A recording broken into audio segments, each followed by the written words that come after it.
We're gonna. Oh, first we're gonna turn off the noise suppression because that fucks with hearing things that aren't my beautiful voice. But well, that's gone again. You freaking god damn it! Fucking fell again. Well, my fucking dice fell again. oh Jesus. God, Isaiah, how's he gonna guess this one now? I don't know. Hold on. I'm gonna fucking. You know what? I'm gonna get out my dice. Where the fuck? I'm gonna roll for my guess. I'm gonna roll the ducky dice. You're literally gonna roll. Like you can't. It's do gonna that. quack. There we go. I got the ducky dice out. Actually, gonna roll 100. Crystal, don't do it. Oh, I'm gonna do it. Did you get a full set for the ducky dice and the metal dice? Yes. Oh wow, I thought it was just a D20. No. I've got them all. Yeah, because I had extras. Jeez. I had two sets of like the complete of ducky dice and metal dice. Okay. I grabbed it again. I'll have a still tighter hold on it. You still have ducky dice? Yeah. What do you think I was using my last God. combat? Except when I rolled like really low with the metal dice, and I was like, no more metal dice. I'm gonna switch to ducky dice. Okay. So I can be powerful. I can know what All it right. feels like to be good. All right, Chase. I'm gonna roll these dice for you now. Listen closely, because they decide your fate. That's all dice do. Here we go. All right, Chase. The dice been rolled.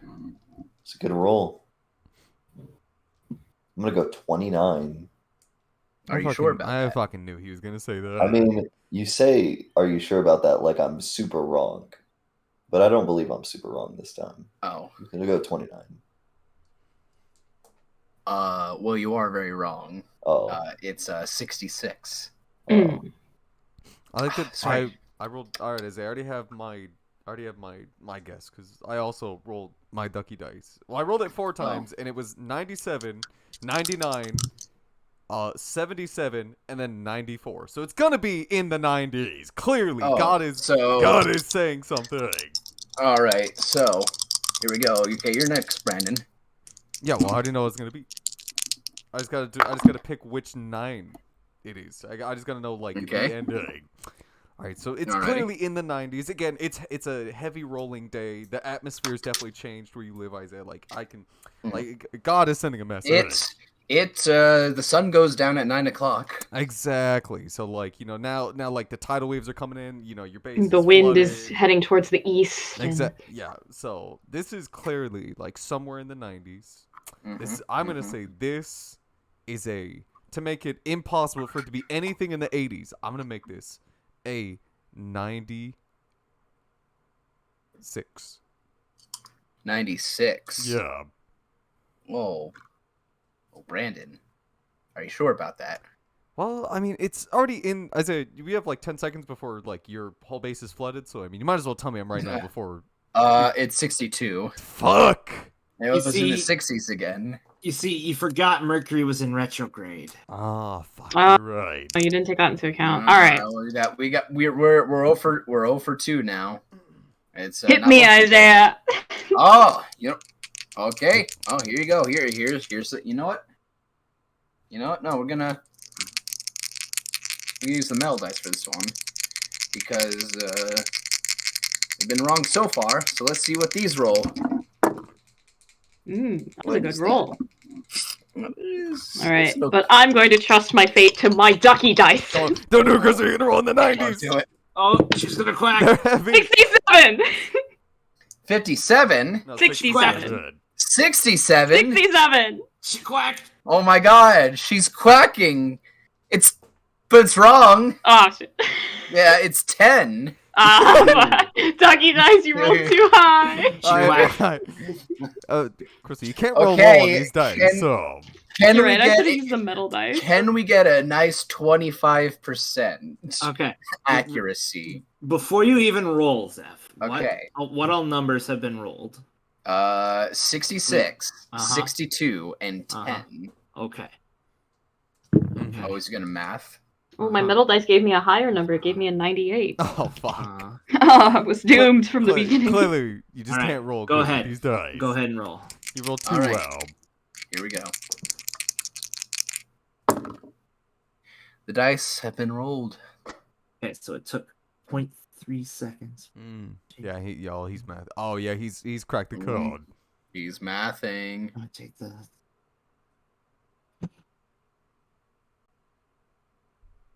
52. 52. Mm-hmm. Now, I'm just curious, how did you get to that number? Now you see, I took the average out of all 3 rolls, Okay. and then I added in the amount of time it takes for the dice to fall. Mm-hmm. Now you didn't calculate the time of day, sun, wind, sea. Now you see, if I overcalculate, I'll end up going against my better instincts. I still have to use a little bit of instinct. Okay. The fact that you definitely didn't consider moon time means that I definitely. I was gonna say, I feel like logic reigns over instinct, but. Okay, but logically speaking, your math has failed you every time because it's 23. Yeah, see, didn't account for moon time. I mean, I tried to warn you. All right, I'm going for moon time. Yeah, I'm gonna give you all one more chance. Pick moon one. time. I'm gonna ask you. I'm gonna ask you this. Pick one among you to roll, and if you can guess within 5 instead of 10 this time, all of you can get an inspiration point. All right, I pick Matt. He's now calculated in the moon time. He's the most perfect one. But I feel like Chase is the biggest brain of us all. It's all right. Chase does have a big brain, but again, Chase doesn't have logic to back it up. All right. Okay. All right. Sure. Matt is now calculate. He's planned for every contingency. We got moon time. We've got Mars in retrograde. Yep. We've got the tides coming in. Yep. Okay, we got it. The wind in the east. Right. Don't forget the wind in the east. Wind's in the east. Almost forgot about the wind in the east. This time, we're going to go a little bit off the rails. I'm going to roll both of them, and if you're close within 5 to either of them. Okay. Well, that's too easy, Isaiah. Hang on. Okay. You say that, Brandon, but there's still a high probability of failure in this. Ooh, put a little stank on it. Oh. I did. I put some stank on it, so you got to get within 5. Within 5. Let's see. Within 5.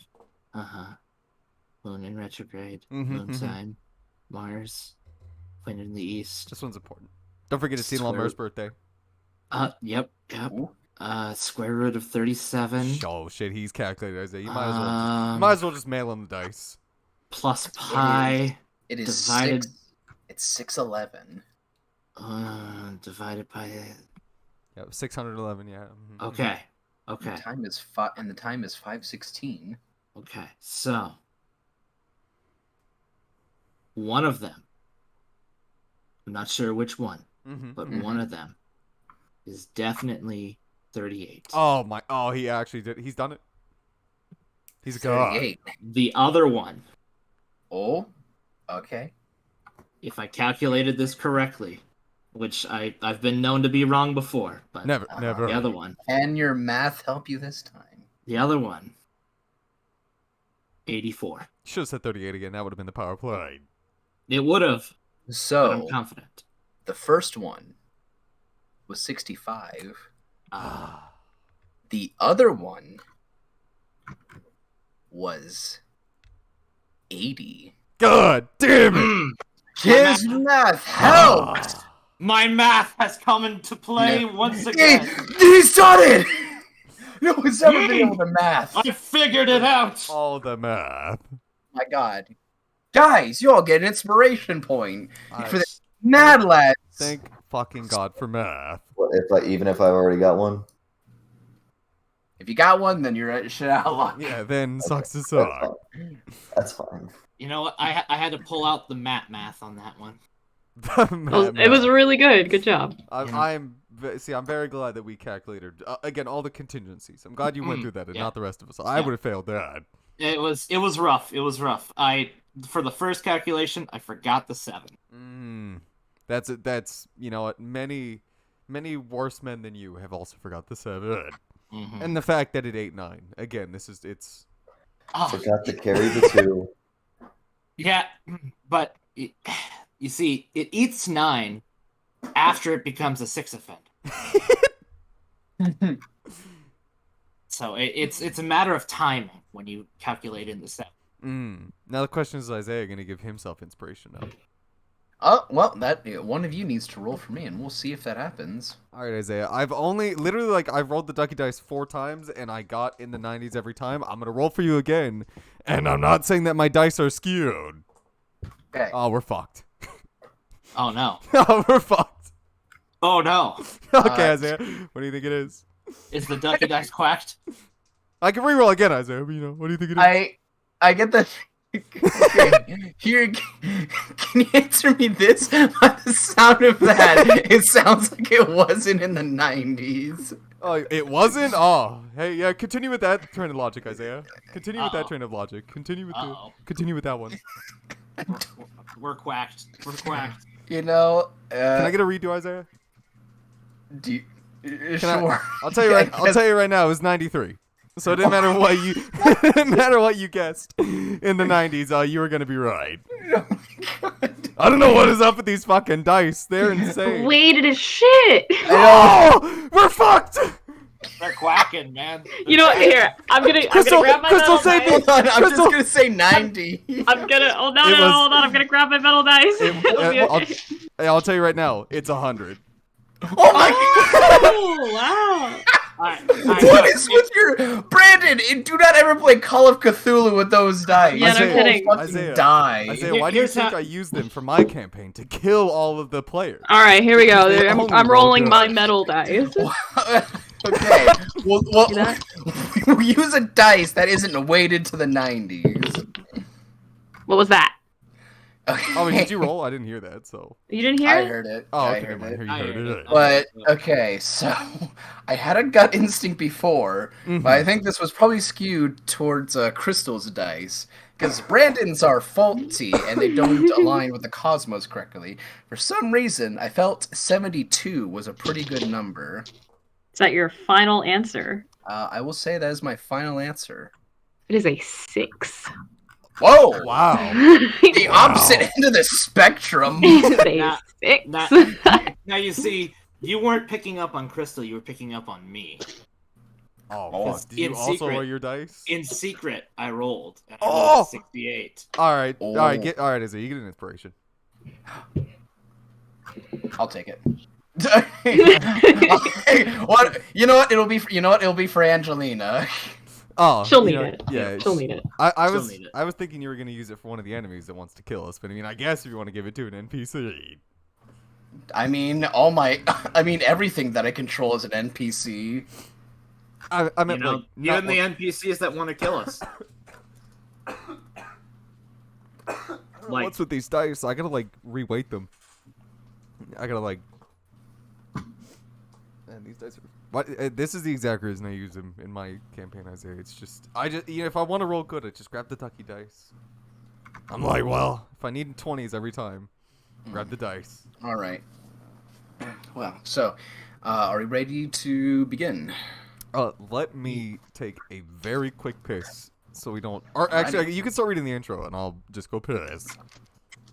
All right. Okay. So I'm gonna take a piss, read the intro.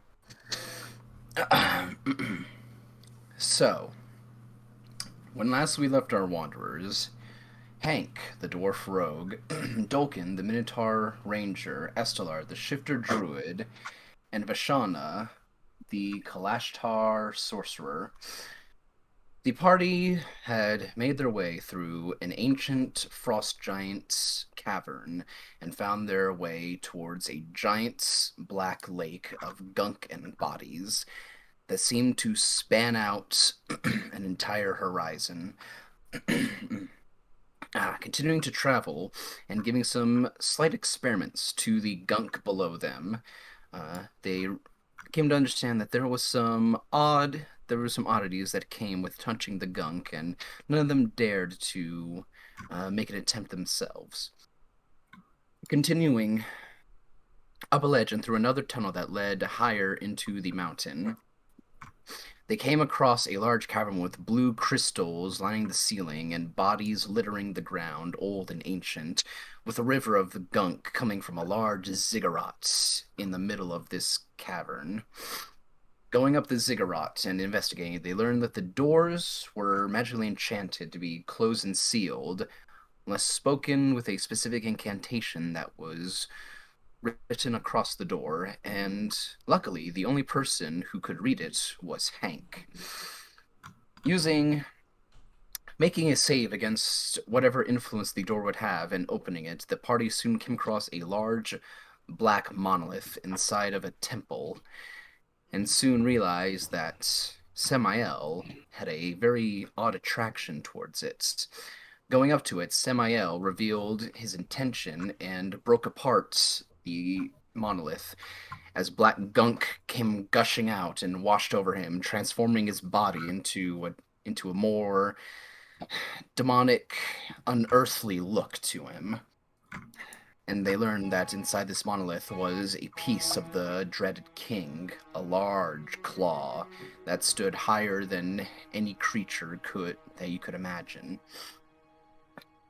Despite attempts to try and prevent Samael from escaping, they realized that any attempts on spellcasting or magic on him was fruitless.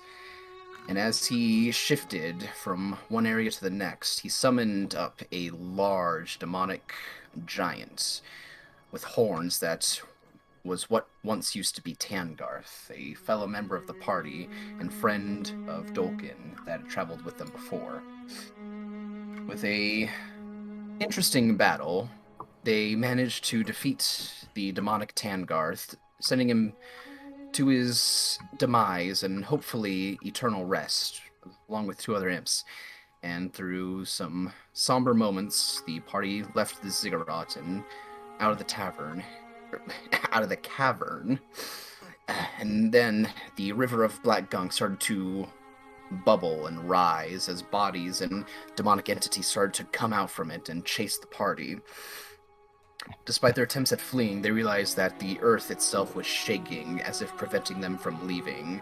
And getting to that large cavern with the Black Sea, they soon realized that the cliffside that they were on had broken apart and started sinking to the ground. Their attempts to escape were fruitless as a wave of this black gunk came towards them, and darkness soon hit. But they all woke in a different area, almost similar to the tunnel that they were in before, but they could see mountains and a large, almost wall that seemed to go upwards. And with Vishana's abilities and magical items, she flew on her broom and realized that there was a castle on the top side of this wall that they were on that had cages around with ethereal light that seemed to go out for miles with an endless horizon.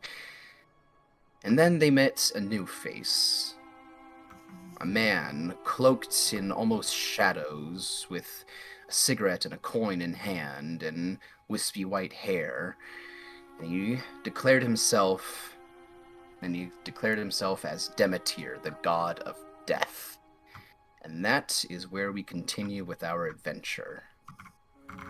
So, you all are standing on this cliffside with Vashana a few feet above, about 10-20 feet above all of you, and you see Demeter looking down at all of you still with a very smug grin on his face, just staring, with a cigarette in his mouth, just taking a slow drag from it and blowing it out his nose. They have those?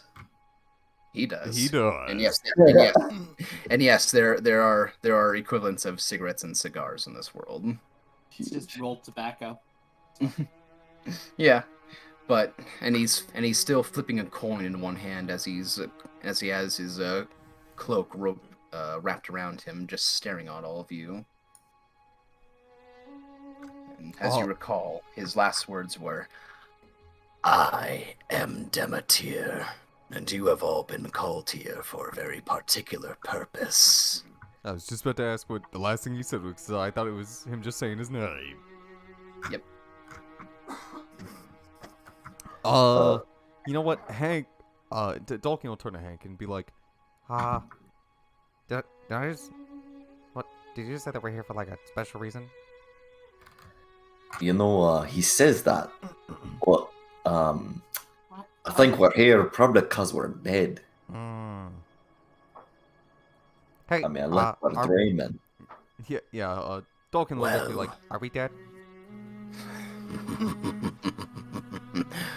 Well, you almost died. Whew. If that helps you. Oh yeah, that helps a lot. Mom would be real upset if I didn't come back home. If I died, she'd kill me. Well, if you ever got back, those who come to the clutches of death around me find a life down here that is droll.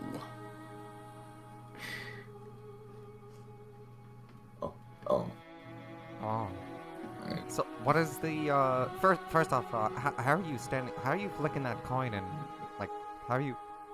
You know what? I think I'm just going to assume the answer is your god. This is my realm, and I may do as I wish in this realm.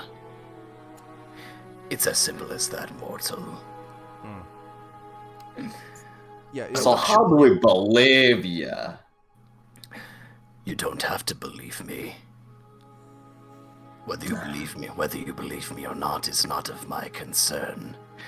What I have for you is information that will help all of us in the future. Whether you want that information or not, that is for you to decide, mortal. It don't look like we got anything better to do at least now. It would appear so unless you wish to stay in my domain. The underworld gets quite cold, you see. It probably wouldn't be too comfortable. I mean, I'm all ears. I kind of wouldn't want to stay here. He just flicks his coin once more and holds it between two fingers and looks to the right where you guys are all headed upwards and points that way. Continue your way up there, and I want you all to meet me at my castle. Yeah, of course. Yeah, we'll be there shortly, sir. Oh, there's no need to be afraid. Well, unless you wish to be, I can make this as frightful for you as you wish. Oh, And no, that's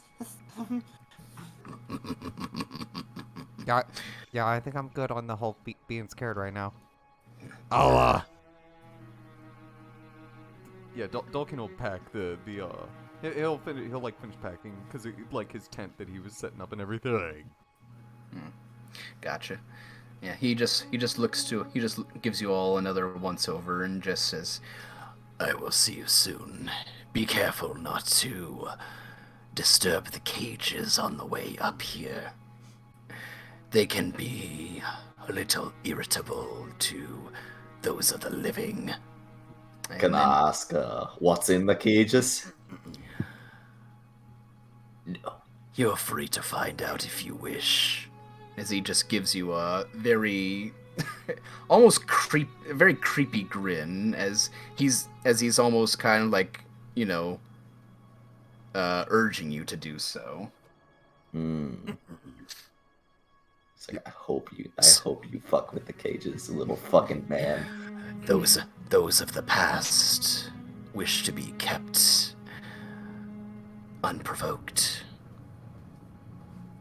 And then he turns around and actually starts walking up the wall up to the top of the cliffside before he just kind of dissipates into ethereal, almost dark greenish mist that kind of just correlates on itself and moves forward, kind of like a needle moving straight upwards and out of your sight.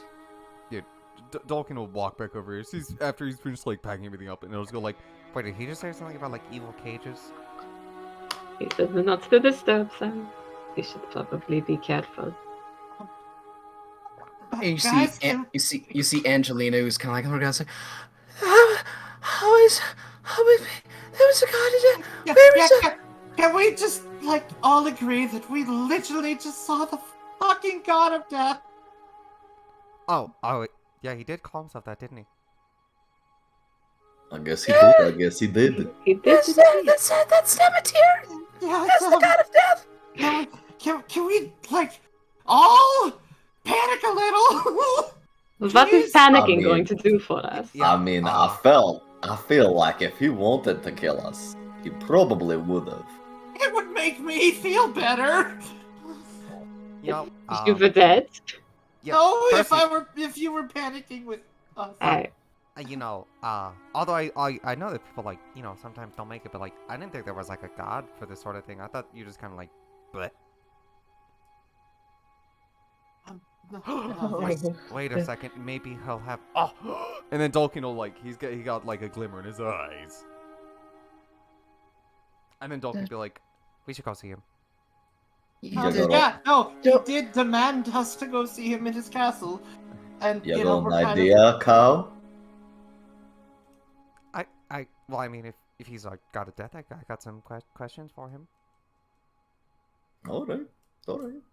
Also, Seems you know, he has information that he's willing to share with us. Maybe he will answer your questions as well. You think he'd be that nice? You know what? I kind of agree with Hank. He didn't kill us.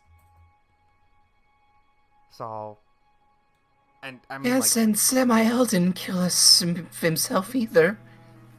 are you trying to defend Samael? And Dolkin's gonna like turn back and look at Angelina. I'm not defending him. I'm saying that there got people with intentions that we don't know. But Samael, I feel, did try to kill us. You know, when he summoned that giant and the imps. Oh no, he could stayed and killed us himself. Well, he was busy taking the claw away. It was very interesting that he didn't, considering that nothing we did to him mattered. And Dolkin will start like walking through the path, and as he does, again, he'll like turn around and he's just like, you know, crazy thought. What if he was never there to begin with? I don't want to think about that. What if he was just like never there? He's a ghost. Can you not? Oh, you're talking crazy I talk. think ghost is quite the right word. You think ghosts are real, Dolkin? Angelina just gives a look to you, Hank.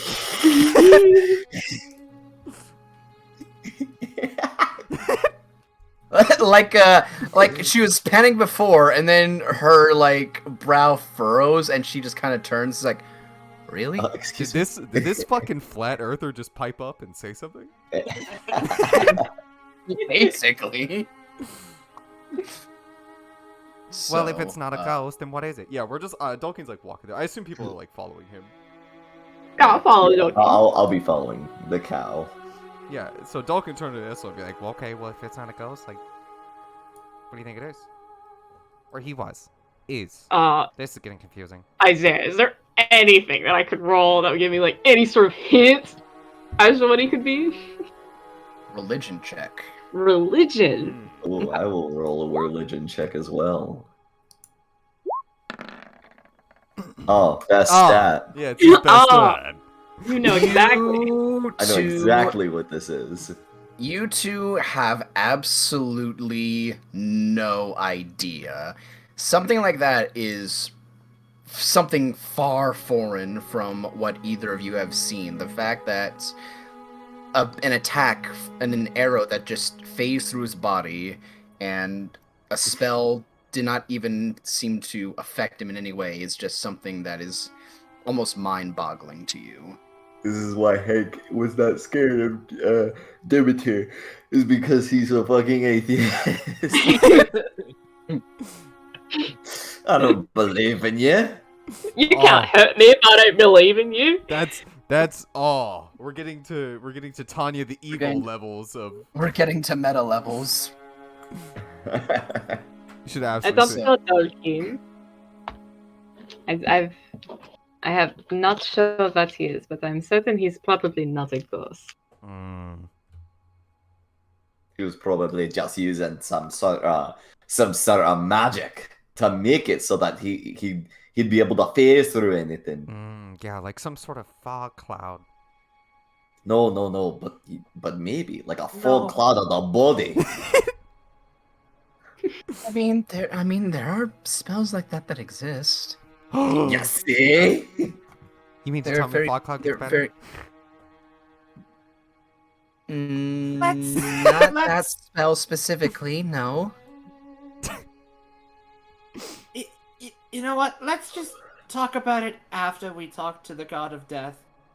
Shall we? How like you know, we've probably been walking for like maybe like 10, 15 minutes. Are we like how much progress have we made like walking through this path up to the top of the Walking mountain? up this path, you guys walk, and it takes you 2 hours. Before walking up this path, you're finally up at the top. It is a slow and almost arduous and asinine incline. And it's long, too. But you guys spend 2 hours chatting amongst yourself as you walk. Just giving theories on whether Samael was a ghost or not, or if Fog Cloud gets better as... The as you get bigger it gets, the stronger. better it is. Oh, you know what Dolphin And- also wants to do? Is it worth it to do like primeval awareness? He does want to try that, like while we're walking. Sure. Yeah, you do that, and there's no sense of monstrosities anywhere. But, you all, which, strictly speaking, like, it would make sense considering if what the man said, and he is Demeter, and this is the underworld, things here would probably be dead. If not close to, or undead. Makes sense. But you all make it to the top, and you all see the same thing that... actually, and let me change the music real quick. As I realize I forgot to change the music. We're just in the hunter's dream right now. We are in Hunter's dream. And... Dear Hunter, it's time to wake up. I do feel like it's pretty fitting. It is fitting. I don't know why he had to change it. This is not fitting. Take me back to the dream. So... I like it. You all get to the top of this cliff, and you finally see what Vishana saw when she got there. You see almost this massive pit that just kind of goes down and down, and it is massive. Like, you guys are looking to your right and to your left, and you do not see an end to where this is. All you see is this solitary castle down at the bottom that goes... You'd have to think it several miles away from you from where you are right now. And despite that, you can still see how massive it is, with just several structures and spires that just go up in towers that make up this entire castle, and walls that go up on either side that separate it from the rest. That's separated from the rest of this cavernous area, and even weirdly enough as well, kind of like a large bridge that goes from one end to the other, facing the way you guys are right now. And you see a path that does lead downward, going towards this giant castle. Oh, when we were walking up the path, did we not see any of the cages that he mentioned, or? No, but you are seeing them now. Oh, that's what he meant. You see thousands of cages, of these kind of just cages that, a lot of them just very thin and like almost like 6 feet long, that just kind of jut out of the ground. And yeah, if it were not for these cages, you probably couldn't see anything, because there is significant light that comes from them. It's almost looking at starlight, but on the ground, with just several points. And even past the castle, you can just see dots of light from numerous amounts of cages that you couldn't possibly even start counting. And just these rocky edges and cliffs that just jut up and come down at several different places. Would we roll perception checks to see what's in them? I was gonna ask if I could we see? Yep. What? As you guys start walking down, go ahead and roll perception check if you want to look in these cages. Now I say, could I find some cool herbs here? No. Oh, that's fine. I guess I'll just Things roll my don't- best at. Leave it. Contrary to popular belief, things do not live down here. Okay. So, Dolkin, your mind is thought on, new place, new herbs that I can probably, again, just start looking around. And you find out, if this is the underworld, Nothing probably grows down here. Not a lot of plant life in the land The rest of of no life. the rest of you, Hank, Eslar, and Bashana, as you walk by one of these, you see kind of just floating in these cages are just blue ethereal orbs that just almost look like little wisps of fire that are just kind of hanging around these cages. And some of them have more than others. Some are solitary, some have two or more. Some of them, just a few of them are even empty as you just go by. But that is, as you walk by, it's majority of these are filled with these orbs. And yeah, and they move around, and they kind of bump up against the cages. That, despite the fact that there are openings that they could probably move through, the moment they bump up against them, it's almost like they're repelled back and pushed to the side. Oh. As they're walking, Vashana floats down along beside Angie. Kind of looks at her and goes, crazy thought. Are we on the ethereal plane? No, but Because this reminds me a lot about what I read about the ethereal plane. Would Dolky know what the ethereal plane is? Or the ethereal plane. Mhm. Go ahead, roll. I guess roll an Arcana check on that. Oh, my best stat with a big old 0. Uh-oh. That's pretty good. It's all. Yeah, it's halfway.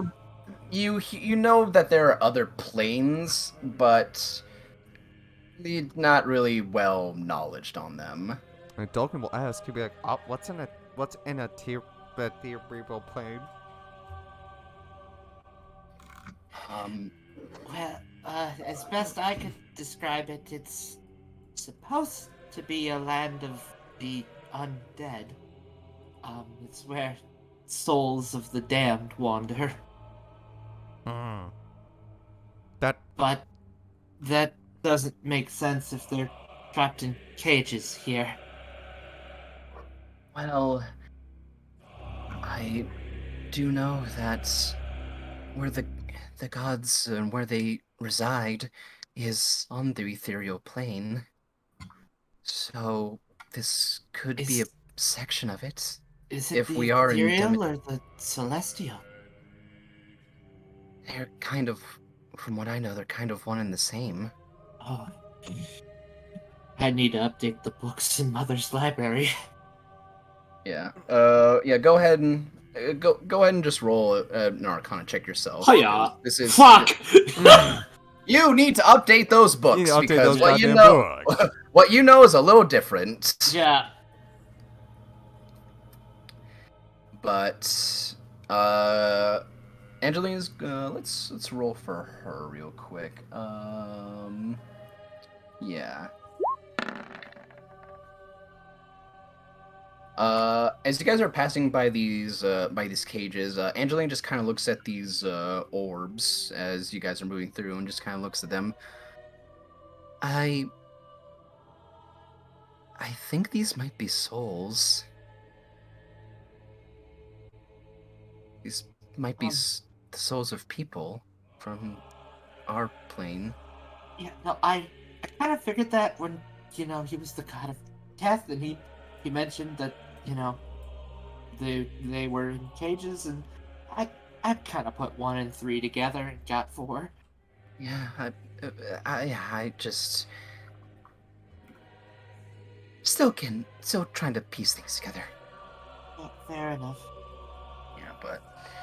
Yeah, and as you guys continue moving, and there is nothing here besides these cages that you pass by, and just black, gray, almost glass-like rock that you stand on, going down this path. The weird thing is, you guys know that you have been walking for a long time, because you get halfway there, 6 hours have gone by. Uh-huh. And you don't feel tired here. you keep walking, and you think, man, we've been walking for so long, but your legs aren't hurting, your muscles aren't fatigued whatsoever. You just kind of, it's weird to put in words, but it just feels like you're just kind of existing here. You're just there. You don't really have a sense for your usual, senses of movement or feeling. But you do, Okay. but everything is like you do still feel that cold chill in your bones still while you're moving. And it takes you what you would assume is probably the better half of a day before you finally get to the bottom of this large chasm, and you get to this giant bridge with these I'm trying to remember what they're called, but like with like stone pillars that kind of hold up the edges, and you can look down, and separating one side to the others is a giant pit that just seems to go down, no bottom to it. And you look ahead and start making your way across this large, probably 100-foot wide bridge towards the castle, where the gates currently that stand several dozen of feet tall are just closed right now. Like, does the castle have any, like, what's, like, the design of this castle now that we're, like, real up on it? Are the gates, like, are they, like, skulls or, like, bones, or is it just, like, an arcade? Basic. Yeah, it is mostly stone, but there are intricate. It's a lot more of a gray stone than the blackish gray from where you guys are, and it's not as doesn't have a similar shimmer to the rest of the cavern that you pass by. It's got like Gothic European architecture to it, almost. Okay. Almost kind of what looks like brick inlay as well, but seems to maybe be possibly a design choice on the walls of this castle. Well, glad to see. Good to see he's got good taste. Yeah, but you all get up close, and as you get within around 50 feet of this gate, you just hear just the sound of chains just jangling around, and then and as the gate starts to raise upwards, you see kind of dust and debris start to move past as like a small, almost like small breeze kind of hits your guys' feet and kind of travels up your body as this gate lifts upwards. And as it does, slowly, you see kind of like a stone, I wouldn't say garden, kind of like a sand garden that makes up kind of like the front entrance of this large cathedral-like castle. And you see across the ways from you to your right, you see not Samael. That'd be very you weird. See Samael. You see you see Demeter, who is at a like a stone table, kind of circular and round, with oddly enough wooden chairs that have kind of cloth inlays on them. So is he sitting in the middle of the garden? Around. Is that what you said? He's sitting in the middle of the garden?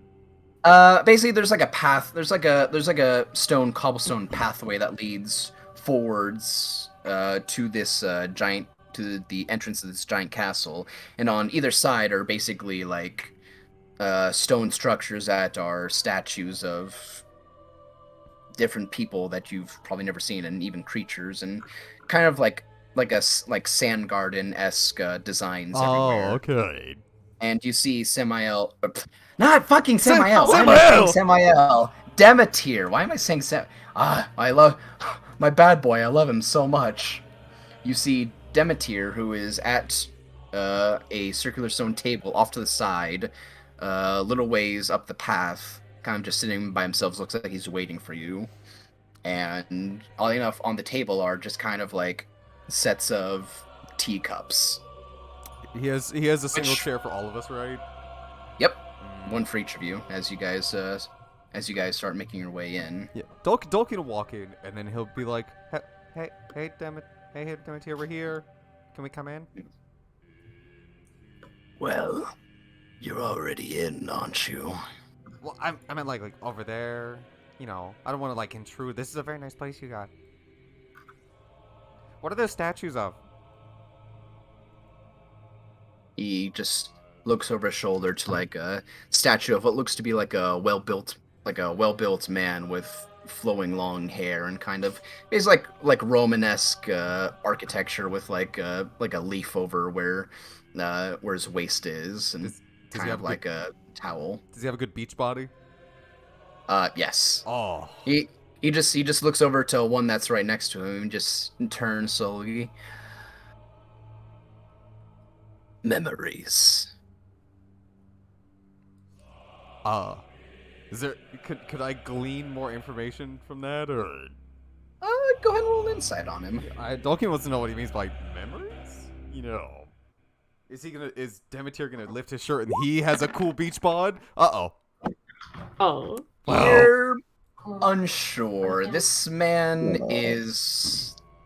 He gives you all the weirdest vibes you've probably ever. Sorry. This man gives you all the weirdest vibes you've probably ever felt in your life. It's just. You don't get a sense like you got from Samael when you met him, but it's just. He's very unnerving, and he's hard to read. But he's got a hot beach bod. He's got a hot beach bod. I'm confident he does. He's so sexy. But he sits at the table and just kind of slowly lifts his hands up while pulling the cigarette out of his mouth and just holding to the side and just, please, why don't you join me? Vishana will get off of her broom and just sort of toss it to the side so it just kind of rolls around on the ground and will bow her head and walk with her head lowered over to where she can find a seat. Vishana, you can use your feet? Choosing your feet for fun. Oh my, Vishana, I thought your feet were broken. Dolkin will walk over, so he's not gonna bow though. Yeah. I will not bow either. Yeah. You know what? You know what? Just because like dude was letting me into his home, I was like, you know what? I look up at him. I look up at him like, you know what? And then I'll bow. Yeah, he's sitting down currently, but he does acknowledge the bows. But He's he doesn't probably seem to... still taller than Hank sitting down. Yeah, kind of. A few inches taller, but Just a little bit. yeah.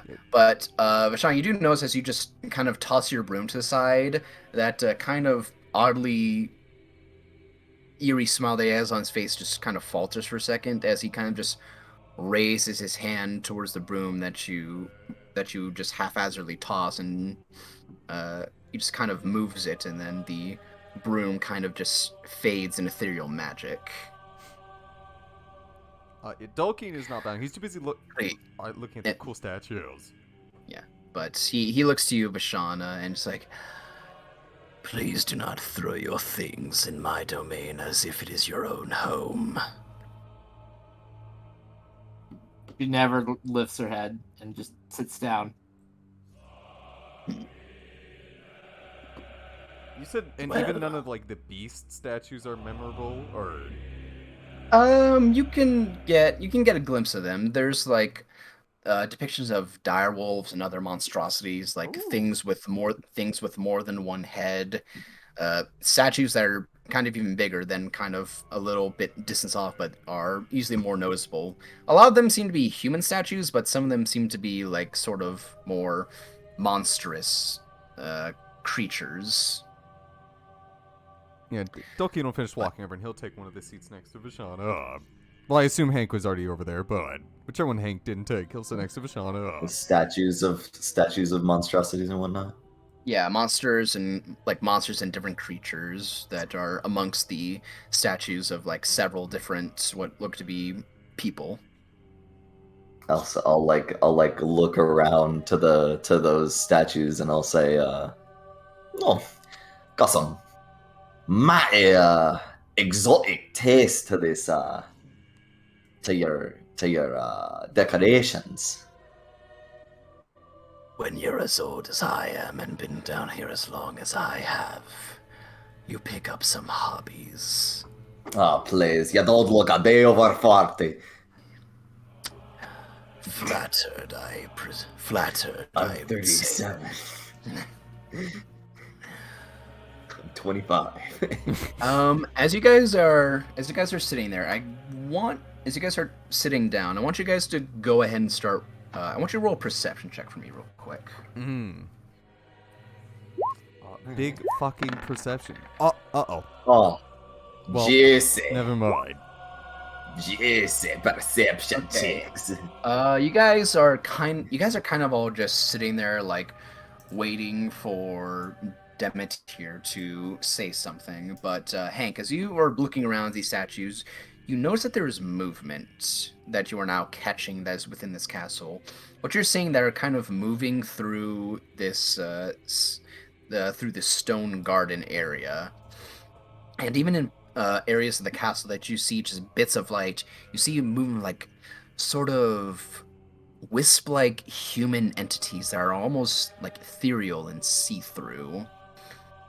And Some of them are like they're all kind of look the same, but some you can see kind of distinct features of like some's with longer hair, some with pointed ears, some with maybe more like orc-like or even like goblin-like features, and they're kind of just moving through the castle, even through the garden. You even actually see, and the rest of you don't notice this until it's right there. You notice as one is coming up, it seems to be, and they have this like almost bluish, dark bluish like glow to them while moving forward. You see this sort of elven like lady with a very sharp chin, but kind of sunken in eyes a little bit, and she's holding what looks to be a saucer and cups and what looks to be like another very well designed and quite nice looking teapot. And you all see this as it kind of just floats forward and sets it down the table. And you actually see Demeter actually look to this entity and actually nod his head in like an appreciative manner as he just kind of waves his hand and moves away. Do we all see that, or just Hank? just me. Well, Hank knows it first, and he notices others, but you all notice it as it gets to the table and kind of just comes out of nowhere. You got some friends, some waiters or butlers, phantom butlers. You could say something like that. My friends are elsewhere. They would not be here. These are more hand-picked help that I've chosen in my time here. They're quite good at what they do and keep rather good company for me. They seem pretty nice. Yes, they are quite. Oh, does that mean we're hand-picked help? Are we gonna turn into those things? When you die, probably. Oh, Can you reassuring. tell them to do things that are a little bit more than basic? Why, most of them do as they please while here. They're not mindless servants. These are souls of old heroes, or even peasants or civilians, even royalty at some points that are more than willing to enjoy stay within my realm and within my castle. He makes a motion towards the blue lights that you all pass through, some other unfortunates. Oh, I was gonna ask about that. So, like, what are those things? Why, well, if you haven't noticed, they're souls of those that have departed from your world and have made their way into mine. But why aren't they like the servants you have? Why are they in the cages, is what I mean. Well, that would require a bit of teaching, which I'm not sure if you would be inclined to learn about what happens to you after death. I actually would. No, Hank, that sounds like a Hank. I think he just said that if you can only learn this thing if you're dead. Oh. I think that was like I think he was saying I'm gonna have to kill you if I teach it to you. This is not. This is nothing that is not warranted of something like that, Minotaur. Your mind goes to odd places, it seems. And he looks to the rest of you and he's like,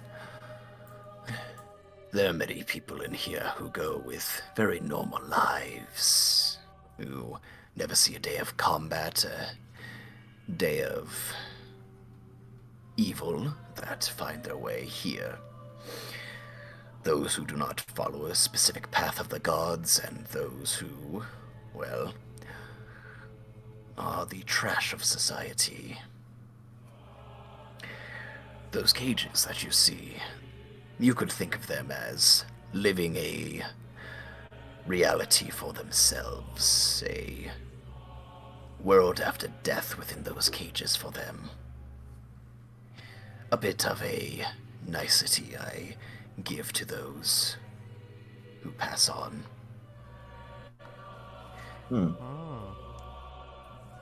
Okay. So I also have before I get to like any of the things I want to ask you, so why did you want to bring us here to this cool castle of yours? Unless anybody else had like something want to like I assume you're a busy man. Please. Not always. That is what my envoys are for. So I can ask questions? I believe that many of you have several questions that you wish answered. Yeah, a lot. Mm-hmm. I'm sure many of you are wondering why you're here. That was on the list, yeah. Well, that would be because all of you met an old friend of mine, one that I'm not too particularly fond of. The one you call Samael. Oh. Do you know him? I know him very, very well. Samael is not his real name.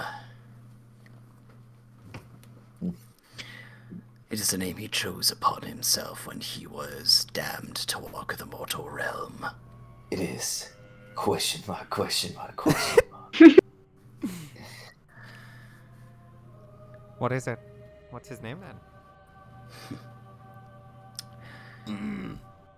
His name is Tethanol. Tethanol? I will write that down for you. Already Thank you. I already spelled it correctly. No, I already spelled it right, too. All right, yeah, see, doesn't matter. I'm writing my own words. Yeah, I got that. I got it. His name is Tethanol, and he caused quite a disturbance for me and the rest of the gods quite some time ago. And as he says that, he actually just kind of waves his hand, and the tea sets that were set down on the table, the teapots kind of just raise and slowly pour each of you a glass, and waves his hand again. They all move towards all of you. Please do not feel so tense. Relax. You're safe here. Well, so long as you don't piss me off. I'm glad he got right to the point. Smile. Yeah, Dalkin will give like a chuckle, be like, ha, ha. You got any like thing in particular that makes you angry? Like if people like chew with their mouth open? That makes me angry. Well, What do you know of me, mortal? What Should I roll a religion check what or a would history check? Dolkeen, as far as Dolkeen knows, like, he just thought when people died, he just kind of go. Go ahead. Go ahead. Go ahead and for if you remember what I told you last time when giving I information remember, regarding. Isaiah. I know. Okay, so I think you I don't- know. So you don't have to roll if you don't want to, but anyone who wants to roll, go ahead and roll a religion check. Sure. Religion. My uh-oh. Oh. Rashana, do you want to roll a religion check as well, or are you good? Oh, Vishana is panicking. He just told you not to do that, though. Yeah, no, Vishana's still panicking. Dulkin, you would at the very least know of the gods. Like, you are not that sheltered where you do not understand the concept of the gods. The gods themselves are concepts given form. Everything needs something that rules under it. The god of the sun, the god of truth, god of secrets, god of magic, god of death.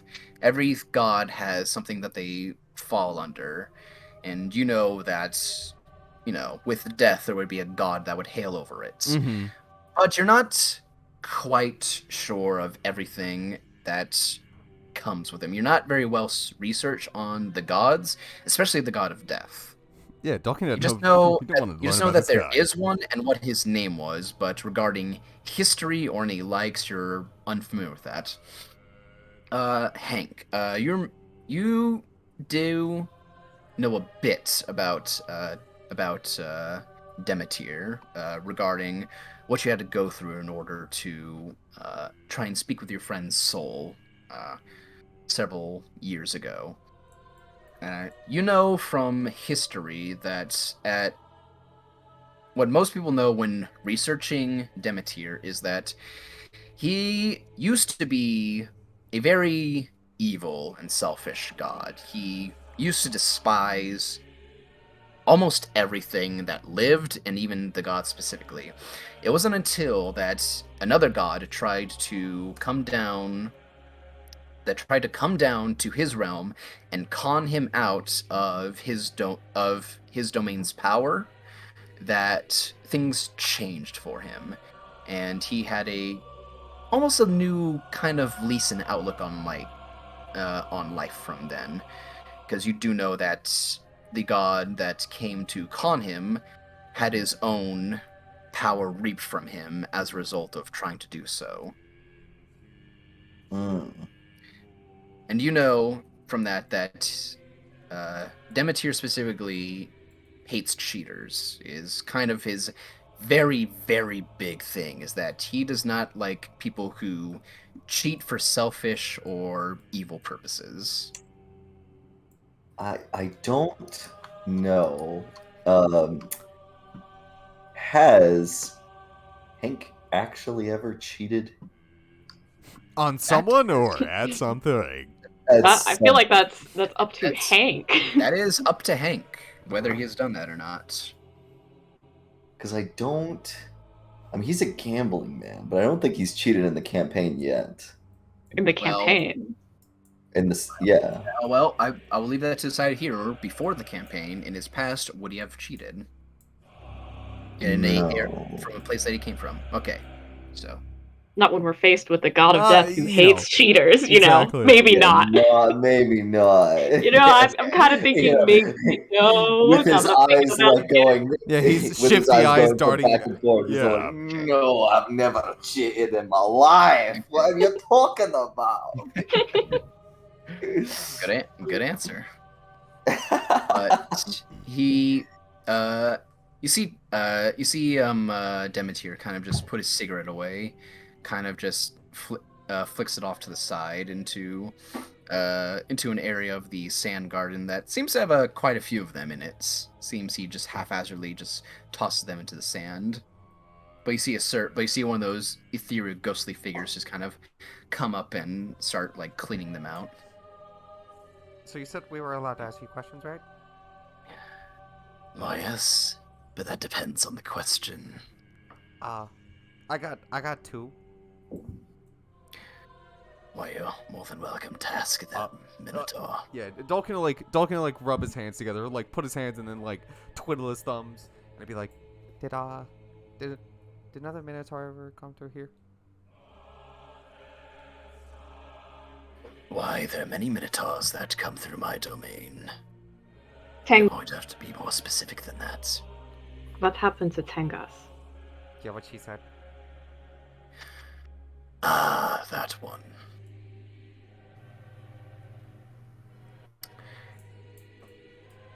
His soul is not in my possession. Dalkin will look real, like he was fidgeting with his hands, like, you know, nervous of what the answer was gonna be, and he'll stop fidgeting and he'll just like kind of like look down. I will impart this knowledge on you, that whatever Samael Tethanol did to your friend has put him in the hands of the Abyss, unfortunately. What does that mean for him? Go ahead and roll a religion check. All of us, For, or yeah, go ahead and roll a religion check, everybody. sure. Okay. Oh, we're good. I Best rolled above a 10. Vashana, you're a little Still panicking. still a little shaken by all this information. Oh yeah, Especially... no. Dalkin can see Vashana actively quivering. Well, if he could see that, Dalkin will definitely like scooch his chair over and like put like a hand on your back and like give you like warm, tender, like what his mom would do to him whenever he was like having a bad day, where he'd like rub your back and like pat you, make you feel better. Yeah, Angelina would be sitting by you as well, Vashana, and you all can see she's about as shaky, but she seems to be holding herself together a little bit more than Vashana is right now, looking Demeter in the eyes. Vashana has not lifted her head up the entire time, FYI. Okay. But you all know about the Abyss, don't know much. From what you know, there are demons and devils. Where devils come from is what's known as the Hells. That's where the 9 layers reside, where each different layer is lorded by a different devil king or queen. But the Abyss specifically, that is where demons reside. And you know that it used to be ruled by one entity. But that entity's name has become long history by now. It's crazy how SLR would know more about the Abyss than Hank.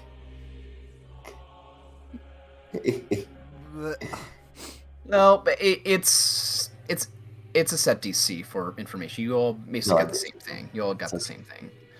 But yeah. And Dalkin he'll look up and he'll still be like, you know, trying to make Vashana like feel better. And he'll be like, I just have one other question. Thank you for telling us about Tangard. I won't ask you. I assume we can get him back, and we'll punch Samael like right in his stupid face. No. What? Unless you yourself went to the Abyss to try and pull his soul out, there would be no getting him back. My final question. Has a gnome ever come through here? His name is I don't know like his full name, but his name is Nomitri. I just usually call him Dad though.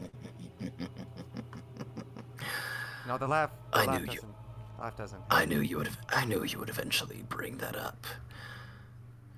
I'm willing to give information, but that is information regarding your current situation. Information like that comes at a price. Dolkin will, like, you know, he'll look up to Demeter and be like, you know what? I'm not giving you Ma. I don't care about you can't have her. I will indulge you on your question later if you're willing, but for the time being, I suggest that all of you possibly pay very close attention to what I'm about to tell you, especially you, young lady. It is very rude to not look your, well, host in the eye. You can tell that tone is towards you, Vashana. With that, her head gets even lower, like she is terrified right now. But Vashana. She just, like, the slyest, like, head lift up to lock eyes with him, but her head is still, like, below her shoulders. Yeah, Dog could be like, she's a little shy. Isn't that right, Vashana? Yes. Forgive me, my lord. Mm-hmm. Forgive me, my lord. You see Demeter start chuckling to himself, kind of leans back into his chair. Lord. Dolkin will get next to Vashana and be like, good job, you made him laugh. No one calls me that, dear. But the title is... it is not unwarranted. Of course, your lordship. You may call me Demeter. I have no titles that I care about. And she once again bows her head. Of course, Demeter. Now's when Dolkin says, can we call you Big D? And he dies because of it. Hey, Big D! Hey, yo, what's up, Big D? He would just look to you and be like, do not call me that. But that'll be my next question. He looks to all of you and it's like, he leans and puts his elbows on the table and kind of intertwines his fingers together. I said I called all of you for a specific purpose, and one of those reasons was because, well, you came in contact with an old bastard that is very dangerous. Unfortunately for you, you seem to now all be marked. Marked? Yes. The pieces of the dreaded king, the previous ruler of the abyss, who is scattered, leaving his realm in disarray, are being collected slowly and put together. His consciousness slowly within the last few years, starting to piece itself back together from its prison. And this is all the work of Tethanol or Samael. Would Hank, now that you've said that, I don't think I've ever heard of the dreaded king being the ruler of the abyss. Would Hank have known that? You would not have known that.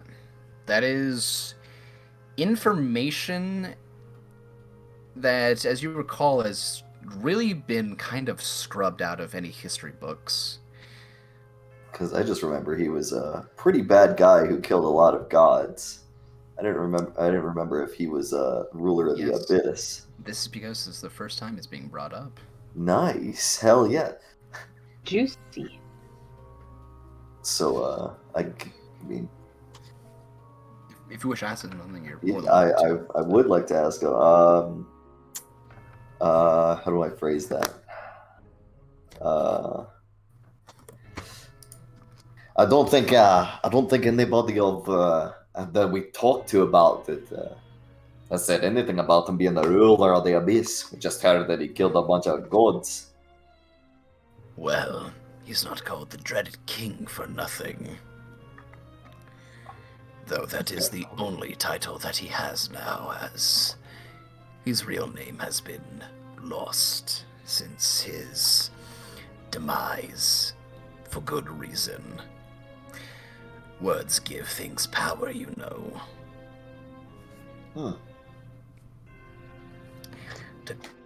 But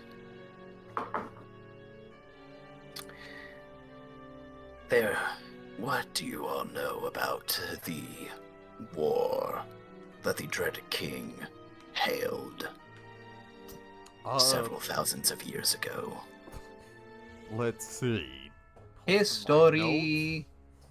Or notes if you have them. I just remember Kelrad mentioning something about it. Or Uh, not Kelrad, Conrad. I remember everything! What did I write about the Dreaded King? All I wrote is the Dreaded King, and then in parentheses, all the gods had to kill it. That's all I wrote down. I think that's okay. what Conrad mentioned as well when Dolkin asked. So, history? There we go. Okay. Vishani, you have slight recollection of this. It's more kind of memories and kind of visions that your spirit has kind of thrusted upon you in this last few years. For the first time in a hot minute, Vishana will pipe up. Gil has shown me the death and dismemberment and pain and suffering he caused. It was horrifying. That it was. Yes, you and your dream spirit that you have. Do not worry, once you return back to the material plane, you will be reunited with it. And with that, Vishana visibly relaxes just a little bit. But for the rest of it, S-Star, you remember what especially like Tangarth and Conrad mentioned before about the Dreaded King was that it was indeed a war that was waged upon the gods by this one entity, that it took all the gods and heroes on the material plane to try and just defeat him, and many lives were lost on both mortal and god side. But Hank, you remember something you had forgotten a bit ago in researching about the demonic language, was that there was a ruler of the demon world, or at the very least rulers of the demon world or other planes, especially of demonic and infernal types, are locked away where they stand. Things of other planes that hold high power cannot leave their realm without just cause or an outside source. And you know that the dreaded king in the war against the material plane and the gods could not have been done by himself, probably. Could not have killed the other gods by himself? He could not have waged that war by himself. Okay. So that is the information you all know regarding that war. But Demeter continues as you all think. That war was waged 3,000 years ago, when you actually see him kind of just stop for a second and lean back, and you actually see him reach into one of his pockets, and he kind of just pulls out another cigarette and kind of just flicks his, snaps his finger, and the light shows up, and he takes a drag of it, just...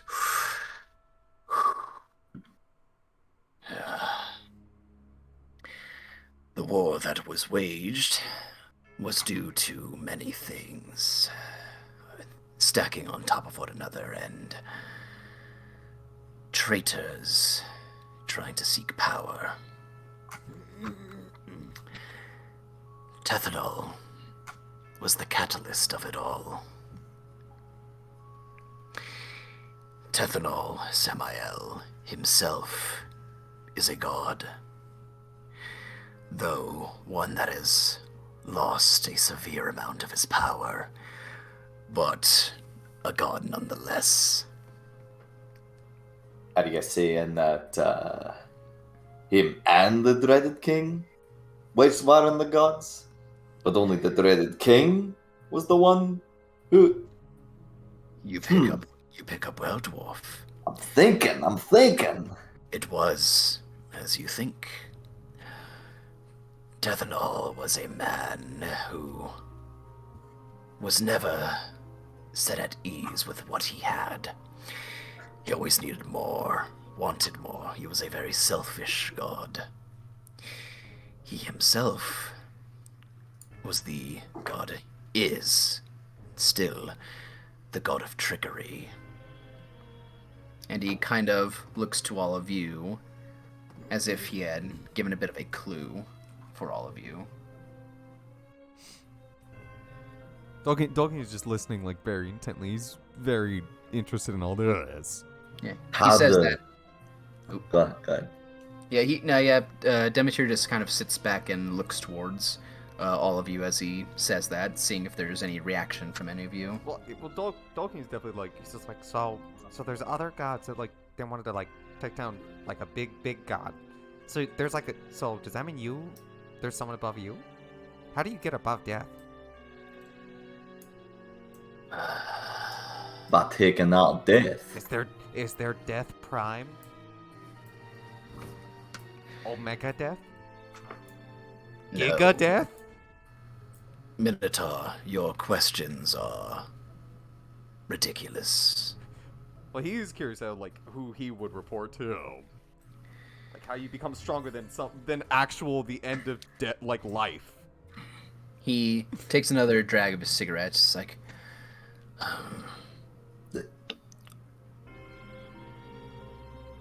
if you know from my history, I was once previously just the god of death only.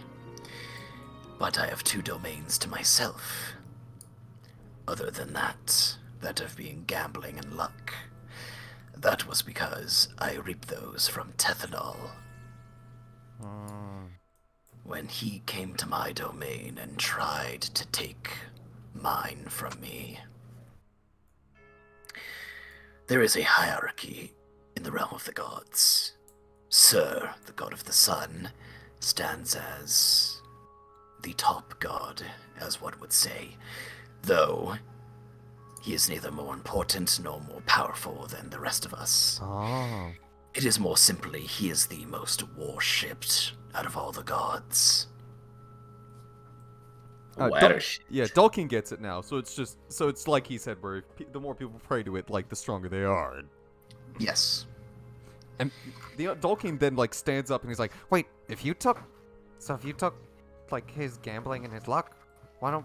So if we manage to get him here, can you take like his? Could you take everything else from him? Is that what you're gonna ask us?" That is no. That is a bit of a tricky explanation right there. But I will try to simplify it for all of you. You see, there are circumstances that must align for situations like that to happen. For another god to take another god's domain, well, that requires one of 2 things. Either seeking the ire of a god and stepping into their domain where their power is enhanced and yours are not. Several gods do it, but no god ever goes into another god's domain trying to seek trouble. In a situation like that, a god cannot just take something from another god unless there is due reason in action. The second way to do it is for a god to die. And he just takes another long drag of his cigarette. Mm-hmm. I think I'm piecing together what you're trying to tell us. I also am, but like, so, either we have to kill Samael, but how do we? You cannot kill Samael. Oh, How would Ashana. the gods die? By the hands of something more powerful than a god. Luciana kind of pipes up. The people who worship them? That is one way, but not exactly. We as the gods are concepts given form. We exist because we set rules in this world that you all reside in. I exist because death exists. That is a concept that can never leave or be taken away. But the dreaded king is something that is different than the gods. And if you all know the story of the war that was waged 3,000 years ago, he killed many gods. And we in turn had to pick up the pieces of the war that was raged, that Samael set into motion. As I said before, Tethanol was a man of greed and he could never have too much. Which is why he tried to start with me, a little man, stuck in his hole, that he thought he could pick off and take from him. Try to wager and bargain and cheat. When I stripped him of his power, he got vengeful and spiteful. And of course, none of the other gods, well, they were not very merciful towards him. And of course, no god would want to go into Death's domain to try and take something back that does not belong to them anymore. Or ever did belong to them. So, he, through desperation, being stripped of most of his power and weak, a laughingstock, as he still is, he smiles and chuckles to himself and takes another drag, sought out a plan. And through several years, leaked information, spells, powerful magic to the abyss, and how to get the fabled dreaded king out of his prison and into the god's domain. And that was when the war started. And that was where it ended. Until now. The war is over, but it could start again if he collects all the pieces of the king back together. When the war was over, Tethanol was stripped of whatever remaining power he had left, though he himself is still the god of trickery, as no one wanted to take such a disgusting and, well,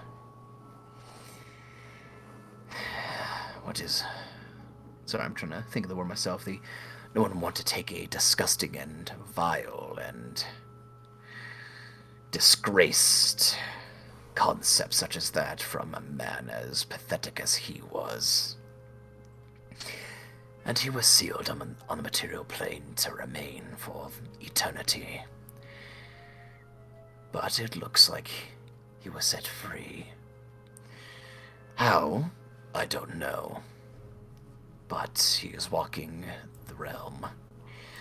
Still a god, but unable to go back to the realm of the gods himself now. So he's trying to get all the pieces together to re-summon the Dreaded King, but how does he have any? Why wouldn't the Dreaded King just kill him?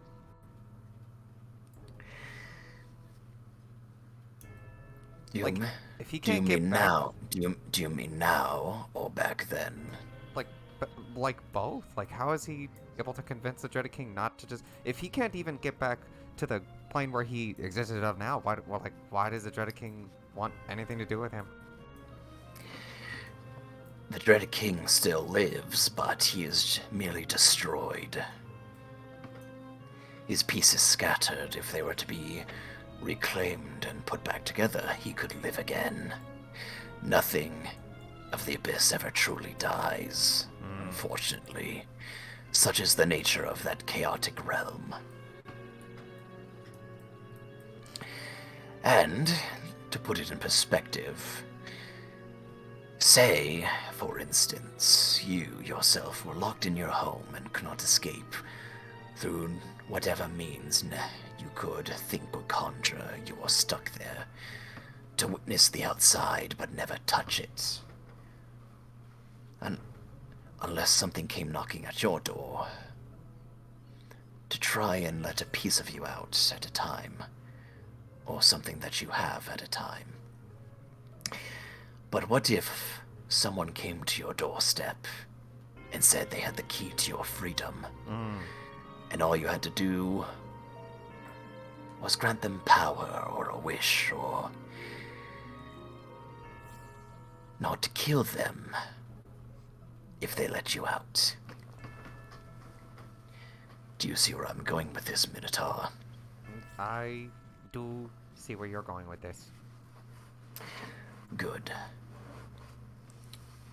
And you think the Dreaded King will keep his word? I'm unsure of that, but Tethanol was a man of madness in those final years. And that madness only grew with time, as his realm is nothing more than a chaotic wasteland.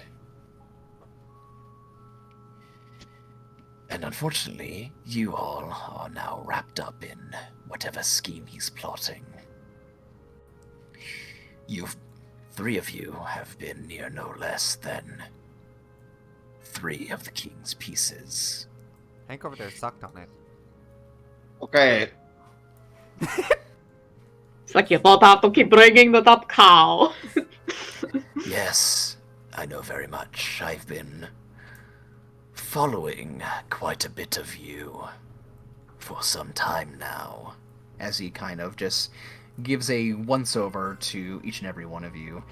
And go ahead and roll an insight check, all of you, when he says that. Insight, finally. I say you're giving me. What a is the stat that I can deception of a use. god? Uh-oh. This is more just a set DC. Well, I don't think me and Vishana passed, but... Nope. Let me roll for Angeline 2 as well. Of course she was gonna pass.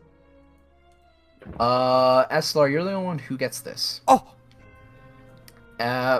You all kind of just look as he's kind of just staring at each one of you individually. But Eslar, you notice his gaze kind of falls on 2 people specifically for a bit longer, and his smile kind of widens a bit more. He looks first to Hank for a while, and then his gaze turns towards Angelina next. And he holds it on her for a bit as well, before continuing his normal gaze on the rest of you as a whole. You all are very interesting individuals indeed. Many of you. Well, besides one. He looks to you, Vashana. You all have very tight ties in regards to death. Some of you have lost something, or some of you may have been lost. He's not saying that to... Is he looking at anyone in particular when he says that, or just He is the whole just group? saying that. He is just saying that to the group. Okay. And wherever there is death, there is either I or my envoys watching. And, in that regard, I tend to watch certain individuals a bit more closely. Okay. It was how I was able to bring you all to my realm with your very close encounter to death. I had to practically wait until milliseconds before your demise to have a proper hold on all of you to bring you to my realm. You're welcome, by the way, as he kind of just gives a smug grin and lifts up his teacup and just kind of sips through it. Yeah, Dalkin will like he'll also like now that he sees Death drinking, he'll start taking a drink. Now that he knows like it's not gonna kill him because because clearly a god wouldn't be poisoned. He's been drinking from this entire time. Okay. So I just like Dalkin is the first time that he's noticed it, and then Dalkin like after he takes a sip, he's like, I do appreciate that. Why didn't you bring Malado?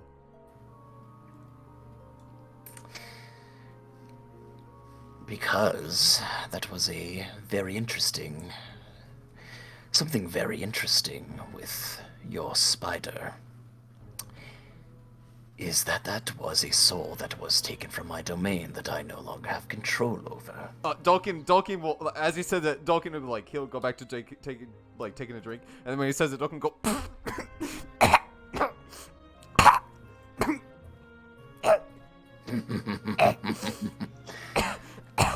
Apologies, I did not think that would startle you so much. You got good, Ko? Yeah, Dalkin will like look at the party and then like look back at Death and be like, and then look to like Estelar and he won't like say this like very quietly, but he'll be like, did I fuck up?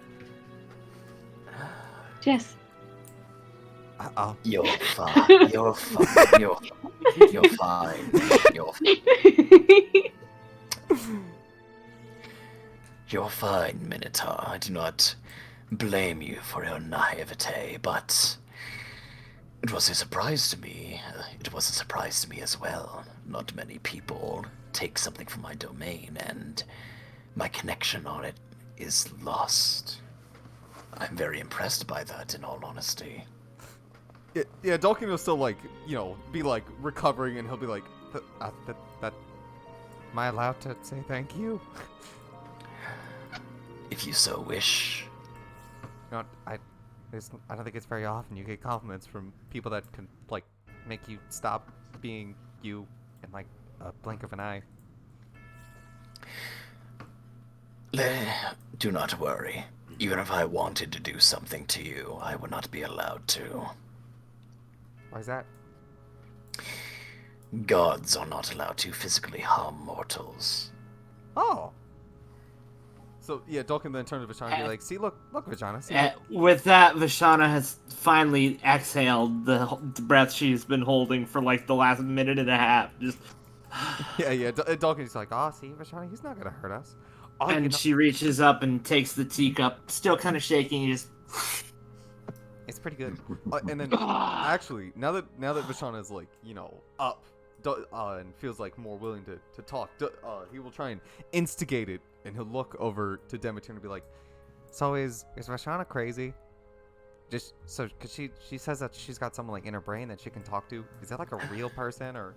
Well, Jin, he Yes. said not too long ago that I would be reunited with Keel when I left this realm. I know, but like I want to know what he is. That is what this Keel is a remnant of what used to be a very powerful being from what once was the realm of dreams. And in turn, they latch on to specific individuals of the material plane, and in turn, with mingling, they become what are known as clash stars. Those that have psychic links and a spirit with them. Hey. So yes, her spirit that is in her mind is very much real. Just as much as your spider is a spirit as well that has taken physical form. Is there a way to give him physical form? I don't want that. What? But then you could talk to him all the time. No, I can already talk to him all the time. Oh. But we could talk to Yeah, but then him. we could talk to him. You don't want that. If there was a way to do so, I do not have that knowledge. That is a foreign concept to me. These conversations are very, blunt and abrupt and, not meant for anyone but Kalashtar. Oh. Dang. I'm sorry. It would drive you insane. It sounds like you're being racist. Tell me Tolkien's not mentally strong enough? Tell me I'm a tard? No, not at all. Minotard. Yeah, exactly. Am I a Minotard? Vashana? Look at me, Vashana! Am I a Minotard? Vashana, no, Jeez, his voice got so much different. Keel reinforces my mind with our link so I can tolerate his conversations. Oh. Tell me, Pashana. Yeah. Am I a minotaur?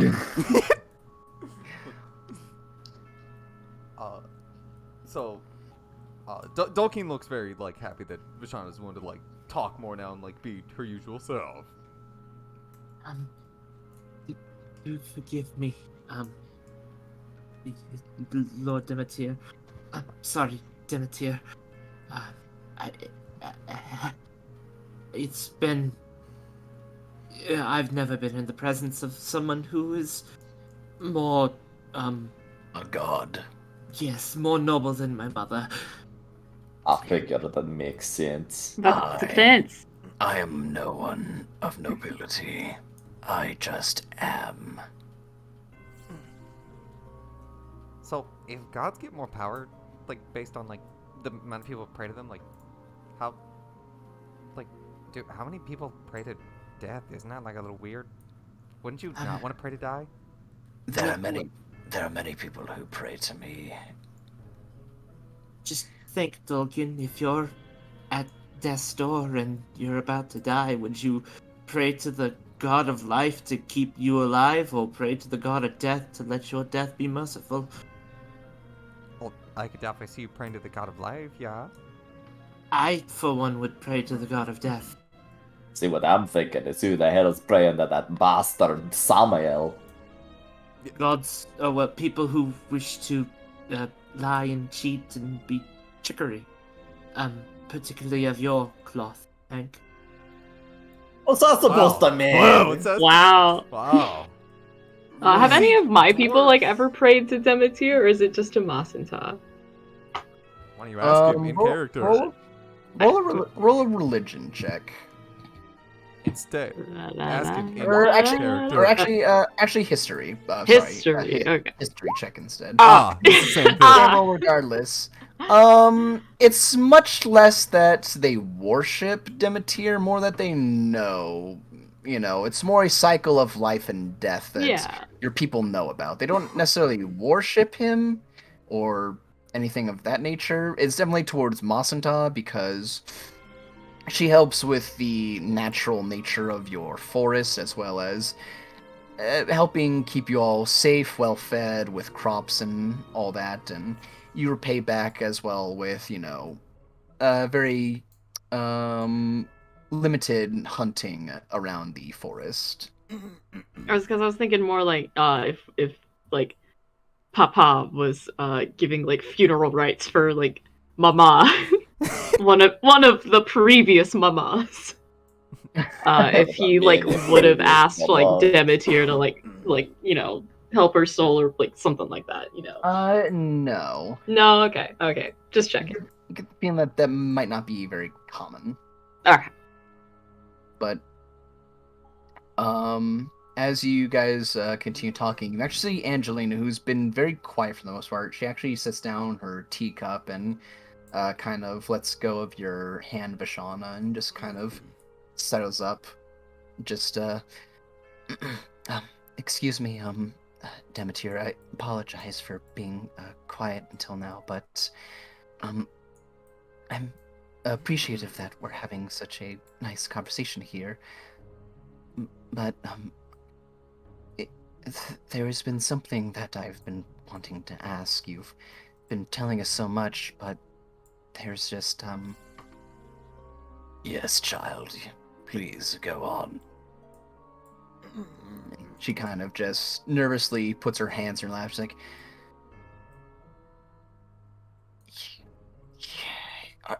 what exactly does this have to... How do we play a role into all of this? Why are you telling us all of this? And he kind of just sits there for a moment and looks to all of you. I'm telling all of you this because you have a choice in what you do in the future. You all have been marked. That much is unpreventable. You've already been within many places where pieces of the dreaded king have been. Especially now, a piece that was so powerful that had sat for so long, corrupted, that leaked out demonic ichor.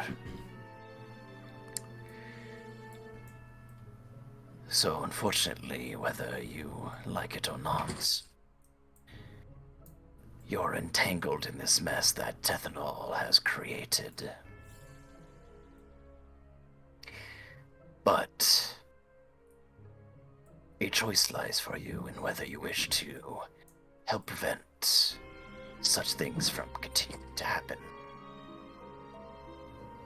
Or, if you wish to do as you like, see if other people... Can you guys hear that on my mic? Oh, a little bit. What is it? Yeah, it's sonic booms. Fucking assholes are fucking flying their jets overhead. You just barely Dicks. hear it, so. Yeah, it's Okay, not very well, audible. What Okay, kind of jackass decides to go super fast in a fast fucking jet like a badass? Dick. Piece of shit. Okay, I just want to make sure because it's loud on my end. It is but, not. It's barely audible. Okay, It's that's kinda- good. Okay, It's kind of just like a. So. noise suppression is good for something. Should actually did something okay. But yeah. So continuing, Demeter's like, the choice from what you do from here is of your own.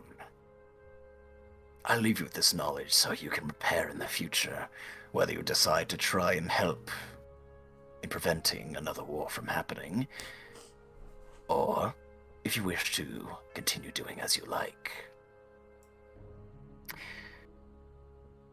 It's kind of funny. Just from hearing what you're asking us, I'm thinking we're gonna have to start another. No, Chase. This is where we end the campaign. This is where we say, "Now let the war happen." Oh, okay. Yeah, that's where the campaign ends. Vishana just kind of coyly pipes up. With all due respect, Demeter, I believe I should consult with my mother on anything regarding potential war. The elven people should know. Are they really gonna believe that you talked to death? There is no war. There is no war yet. However, if those pieces come back together, well, war will be inevitable. And armies probably will be diminished heavily before they can be gathered together. But there are at least 100 pieces of that king within the world. I do not know how many Tethanol has grabbed together, but there are already a few within Hostel. So, the game has started. So, you said the option. What do you want us to do to like stop, like either be unmarked and help? Like, do you have anything in particular, or? I cannot unmark you. That is not something of my power that I am able to do. Your scent is one that otherworldly beings now have. As, well, that cave is not the only time you have come in contact with it, with such creatures. And his gaze towards you, Estelar, and with a very knowing smirk. Oh. No, never mind. I don't. What were you gonna say? I was thinking, but don't worry about it. What? Wow. Don't worry about it. Don't worry about it. But he looks at it, he's like, there is no easy way to go about it. The only thing one can do for now is try to prevent the pieces from getting within Tethanol's hands. While he is a god, he is still stuck to the mortal plane. And his power is only sustained while within the presence of those pieces of the king. Other than that, he is but a simple man. Albeit powerful, but he cannot harm anyone. But he himself need not be the one to cause harm. After all, that is what minions are for, are they not? That makes sense. I would suggest to all of you, at the very least, if you wish to go about your normal lives and stick away from this problem, it can be sorted out by others, I assure you. But the more people that are aware, the better the chances are. Besides, I would rather hell not be filled to the brim once again with the dead. That took me a few years to siphon through, if I'm going to be honest. That doesn't sound like fun. And so what do we do if we find a piece? Do we suck on it? Oh, Hank no, looks no, over- Hank, no. Hank looks no. over to fucking Tolkien. He's all like, "Look, it was one time, and I was just curious." Vishana just, no, there will be no more, the piece sucking. Well, no, let's let Demeter answer. Do we suck on it? I mean, I'm not going to stop you, if you're into that, I suppose. There will be no more piece sucking! Yes! He's not judging us, though. I won't kink shame you. Appreciate it. Like, but he looks off you, he's like, Each piece of the king has a different seal on it. They can be deteriorated over time, but as long as they go unprovoked, they will be protected away. Each one that has a seal on it prevents his power from leaking out, and prevents his consciousness from getting out as well. I would recommend that pieces that you come across to make sure that they are contained properly within their sealings, and, well, taking them to places where they can be safeguarded and stowed away. Vishana, upon hearing that, will kind of rapidly rise to her feet.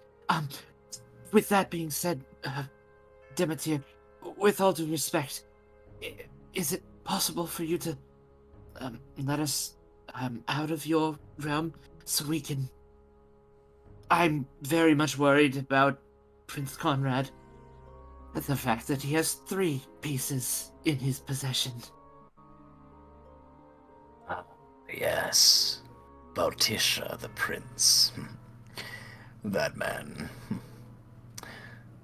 Such an interesting life he's had.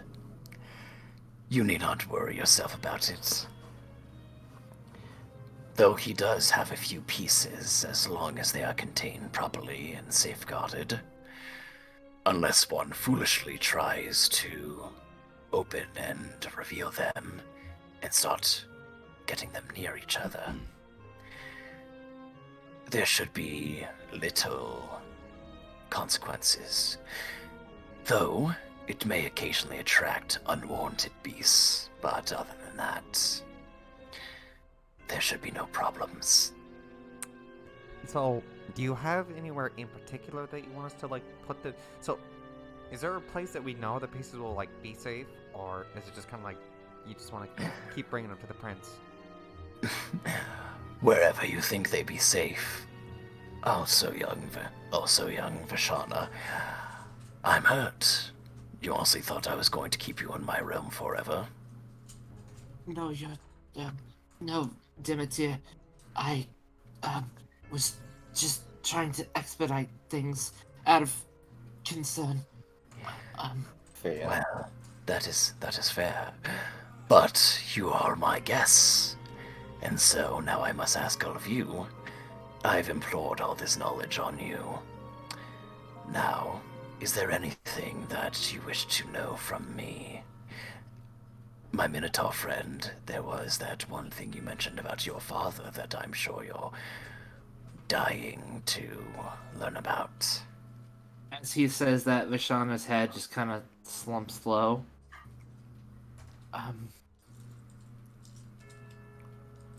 It's stupid, I know. My real mother and father alive?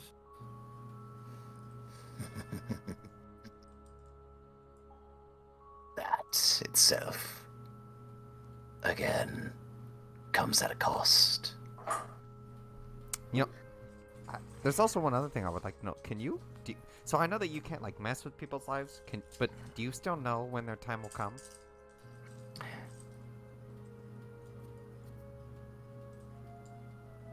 Why do you want to know? Well, it's not that I want to know when my time is gonna come, but it isn't. But like, if we take this like journey and like quest for you, and then like you know that something's gonna happen and we can't complete it, then like. I do know, as well as my envoys, of when a mortal's untimely death can come, and at times we can choose to prevent them or take them. It is almost like a wheel of fate that we have partial control over. But information about when you will die also comes at a cost. Mr. Demeter, with all due respect, I don't want to know when I'm gonna die. Many people do not want to know, as it causes fright and, well, people who know when they die do not stay psychologically sound for long. But I will say, your two questions... June 12th. Oh god, oh fuck! It appears you're going to die right now, actually. What? Oh god, oh fuck! He just gives a time, and you're all just like, uh-oh. But Demeter actually does kind of lean back, and you see as he puts his cigarette out once again, and kind of just like puts the lighted end on the table and just scrapes away the flame and just sets it down. You see him pull out a very, very intricate coin. It's almost like gold, but different. And he kind of holds that, and he flips it between his fingers several times before stopping it between his index and middle finger. For your questions, I myself have a simple question for you. Would you like to play a game? See, Isaiah, when I thought he was gonna pull something out, I thought you were gonna be like, he pulls out a note. You may call this Death's Note. No. Oh my god. Oh, Yeah, Since that's we're too shit powerful. since we're shit posting, I so wanted you to say back when we were talking about war, there is only the harvest. Oh, there is no war. There is only the harvest. Because I've been playing Mass Effect.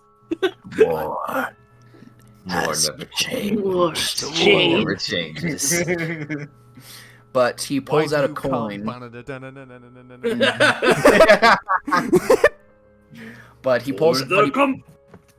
But he pulls. But he pulls out a coin and looks to you, Dolkin and Vashana, since you two asked him questions, and he says, For your questions, would you like to play a game? Did Hank? So you got any? You got any questions for? I do. Before. And- Oh, Mr. Emberbeard, might I ask and guess at what your question for me might be? I wouldn't be surprised if you knew. I do. But please, go ahead and ask your question. Indulge me. Well, I'm assuming you know that I'm a phantom. Is that the right terminology? Phantom rogue. Would I say that in game? "Yeah, not really." Okay. I'm sure that you've known that I'm a connoisseur of the dark arts. I've noticed. And the reason why is because I'm looking for who killed my friend. I would have asked something about my friend, but from the looks of it, it seems like I'll have to pay quite a bit. Now, instead of talking about my friend, can I ask if there's a way for me to get information about the man who took him away from me? There is no payment for information, only a game. If you wish to know something from me, information is quite important. And I myself, at my core now, am a gambling man. As am I. So, if you wish to know this information, I would ask that you play me in a friendly little game. Oh, since we're all part of it, Aslar, you got any really cool thing? Do you want to know when you're gonna die? Maybe you want to play the game as well, or? That's not something I wish to know. Oh. Vashana will step up and toss you a coin. Well then. Dimitier. Now, my dear. There are conditions to my games. You don't just go playing a game with death.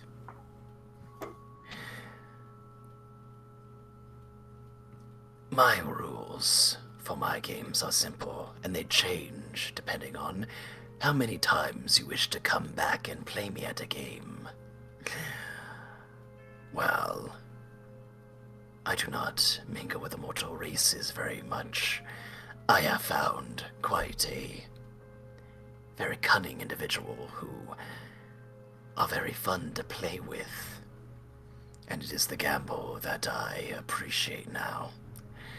And my games themselves, while expensive in one way, do bear fruit in answers and gifts. Gifts, you see. Let me put it in a bit of a simple terms. You play a game with me, you bet your soul. Now. He kind of puts his hands up, all kind of expecting the answer and reaction from all of you. I am not entirely unkind. Say, for instance, my dwarf friend, that you were to play me in my game, and you were to lose by chance. you have friends here, and if they so wish to, will be able to gamble for the right of gaining your soul back. But say they lose in turn, well, the next friend in line can gamble for both your souls, and so on and so forth. And if we all fail? Well, I hope you enjoy your time in my castle. No, like IOUs? I'll think about it. Actually, you know what? Roll persuasion check for me, Dolkin. How about Hank do it for me? You're the one who said it, so... You have your inspiration. You can re-roll it if you need this to. is my best stat after all. Well, you know what? I think I'll use my inspiration. Okay. Because again, Here comes the one. Here comes the one. I believe. oh my god! yeah! Amazing. He looks to you, and when he says, I'll think about it. he actually seems to not feign that. He seems to actually say, yes, I will. Yeah, he actually thinks, I will think about it, you know. That was But good he use of looks at all of you inspiration and dice. says, yeah, that was actually very good, yeah. He looks at all of you and says, My games are different, and I play by different rules. The first game that I offer to everyone that wishes to play me is a simple coin flip. People who have played and bested me a total of 3 times gain my favor, as they are individuals that I enjoy playing with. You could say that I impart with them more gifts than one who plays with me once How many or times twice. how many times is... Well, how many people have gained his favor? I think this is a good standpoint. A handful, actually. Oh. That is why I say my friends are deeper within the castle. As part of gaining my favor, when you die, if you so wish to enter my domain, or whether you have the favor of one of the other gods to be in their domain, have special rights within the higher areas of my domain and my castle. Live as kings, as one would say. With that, Vishana's ears kind of perk up just a tiny bit. So, do I have anyone's interest? I'm pretty interested, I'll be honest. I'm a very interested in gambling myself. Vishana And, will. when the odds are so stacked up against me, coin flips. Those are the ones that give the most chance that you lose, but the most chance that you win. That is also why I offer it up as the first and easiest. Vishana sorry, go ahead. Vishana will step forward. As I've already said once, Sir Demeter, toss your coin. Very well. Well then, I'm how ready. would you like to play this game? 1 flip, 2 out of 3, 3 out of 5. As many flips as you think you will need. 1 flip is all I will need. Fair enough. Then, I will flip this coin, and while it is in the air, you will call heads or tails. Are you ready? Toss your coin. All right. 1 is going to be heads, 2 is going to be tails. Call which one you're going to do. And I will say, if you are so inclined, you may also use inspiration for these rolls. Well, You may also use inspirations when playing against Demeter to see if your luck can change. All right. well, I already used mine, so 1 for heads, 2 for Sorry, tails. Dolphin. Which one are you calling? Vishana? Vishana. Heads. Okay. I don't see anything. Oh, Oh, is that right? So, hey. so Vishana, as you call heads, as he flips the coin and catches it in his hand, he doesn't put it on his. He doesn't put it on his on the back of his hand. He actually just catches it in his palm and just holds it there. And he just holds it there, looking at you. And he slowly opens it, and you see in his palm that the coin has landed on heads. And he looks down at it, and he actually smiles and gives a nod. Well, looks like luck was on your side. You're a bit of a gambling woman, I see. Dalkin will clap. Like No. gentle clap, like good job. Golf claps. Yeah, golf claps. Balls on you, Vashona. And Vashana will go, no, this is the first time I've ever gambled. Well, seems you've already probably had my favor from the start. He kind of chuckles to himself. It's just confidence, sire. As it is. Your question was about if your parents were still alive or not. Actually, can I change my question? I shall allow this. How many licks does it take to get to the I center would- of the Tootsie Pop? Answer me! I would like you to answer Dulkin's question. What? Oh, Dalkin doesn't want that. Dalkin. Oh wait, not the Tootsie Pop one. No. That itself is not a question. And that one I cannot agree to. oh. Dalkin would also If- refuse that. If you yourself have a question you want answered, you played for yourself, not for someone else.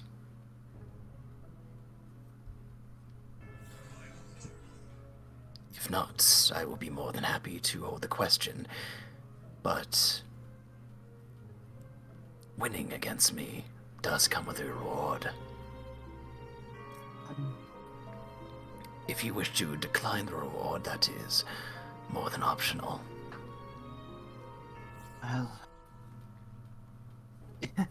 And she kind of blushes a little bit and rubs the back of her neck. Well, you see, like, it's not that important to me if they're alive or not. Because I already have a mother who loves me very much.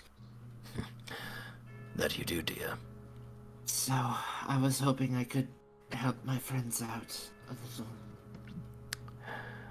I will tell you now. Do you wish to know the answer to that question or not? Because I do know the answer. You might as well. Your parents are indeed alive. Oh. Their whereabouts, however, I do not know. I thought much. I only know of whether they are living or not. Their names are something I do know. However, that is another game. But for that one, not a simple coin toss.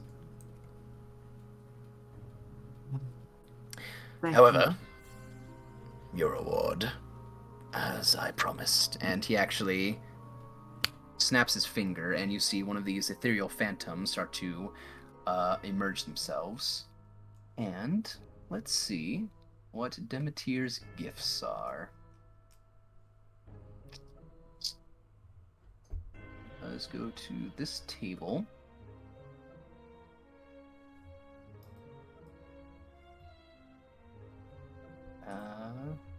Can't wait for it to be like something weird, like your baby teeth. He hands you your baby teeth, and you're just Yeah. like, here. He's so pog. Thanks, Demeter.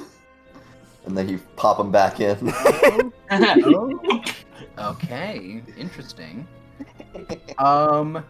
You actually see as one of these servants brings a scroll, and he hands it to you. Thank you. Let me. I'm gonna roll another D100 real quick. Uh-oh. 61. I know what Okay, that means. you got a 4th level spell scroll, Oh. and the spell that is on there is Resilient Sphere.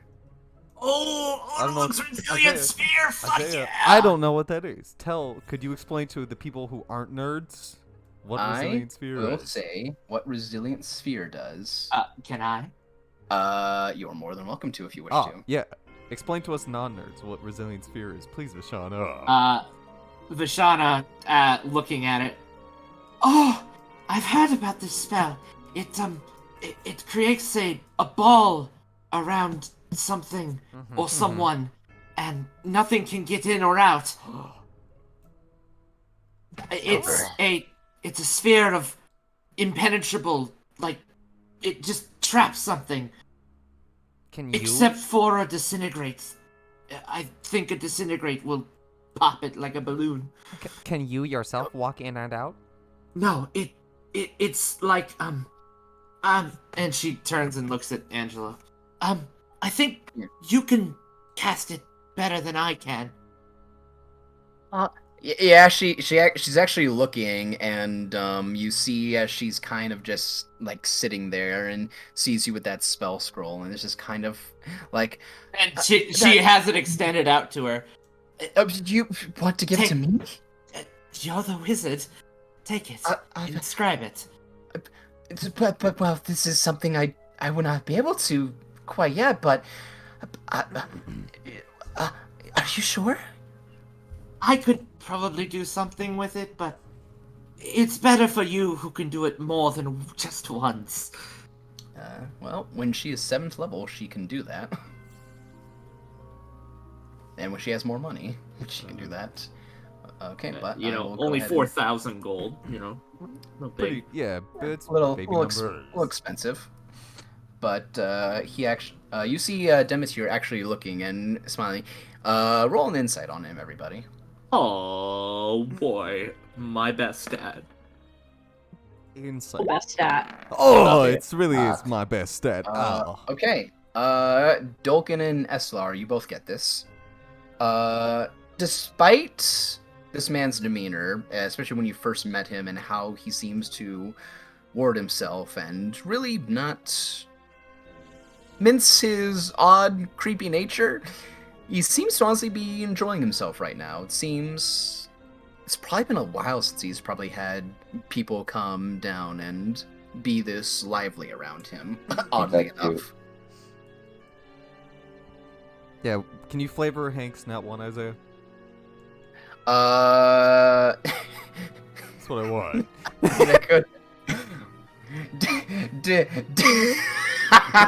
Demeter's looking at Angelina and Vishana like, damn, that's hot. He's looking a bit sussy. He's looking looking a bit sus right there. Like, wait a minute, don't touch the women. But he leans back and looks at the rest of you. Now, you need not information if you wish to play a game with me. I'm more than willing to play a game with anyone. I would. But if you want information, I would recommend doing it along with the game as, well, a 2-for-1 deal that I am offering.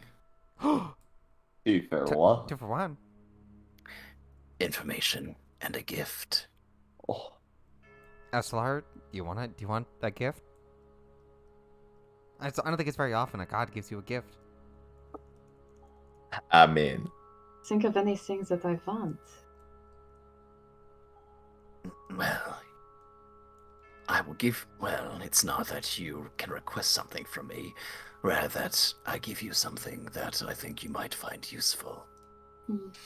My treasury down here is vast, over many millennia of bodies and heroes falling in battle. Yeah, Dolkin's looking up and he's thinking to himself, spider armor. Finally. So, Demeter is staying there and offering to play a game with anyone who wishes to either get information or just receive a gift. Well, Dolkin still has to play because, again, he still has so the answer to... is he still doing the 2-for-1 deal? Well, yeah. He's saying... What he's basically saying is you can play... Basically, you can play with the God of Death while gambling your soul to basically receive a reward. And so... This is how Demeter's game works. You play him at a game, and if you win, you will get a reward. If you beat him enough times, you will gain his favor. I.e., if you beat him at 5 games in a row, you will be given a godly boon. Oh wow! Okay. Well, time to play all 5 games. He specifically has a boon associated to him. That if you beat him 5 times at different games, he does not play the same game twice. Oh, okay. with the same person. And if you beat him, and when you receive that boon, when you die, you also basically gain favor to his most private of area within the underworld. Ooh. Oh. That's basically the high you basically get to live in the high district of the underworld. Hoggers. That is super pog. And what he's offering is you can get both a reward and a question answered if you beat him in a game. Dude, I'm gonna beat his ass so hard in fucking Which Moncala. I will gladly play. I'm gonna Moncala the shit out of him. Alright, so... Moncala! Destination, no items. I have to fucking put this out there just because I would be so ashamed if I didn't. Vashana sits down and goes, "I'll wager cock-killing soul, too." I bet I wager my mother's soul. Nani? Good lord.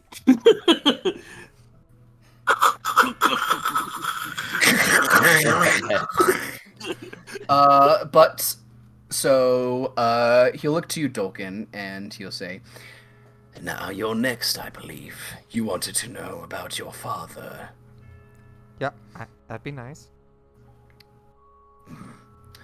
Well, are you willing to gamble your soul for this information? Yeah, Dolkin will, he'll think about it for a second and be like, Hank, do you know your answer? My answer to... are you willing to gamble your soul away? Because Dolkin's still thinking about it. I'm very happy to gamble my soul away. Yeah, so Dolkin would just be like, could you do Hank first? I'm still thinking about it. Mom would be really not happy if I came home without a soul. Agreed. Well, Mr. Ambibeard, you wish to know about the whereabouts of your friend Hunk's killer, or who they are?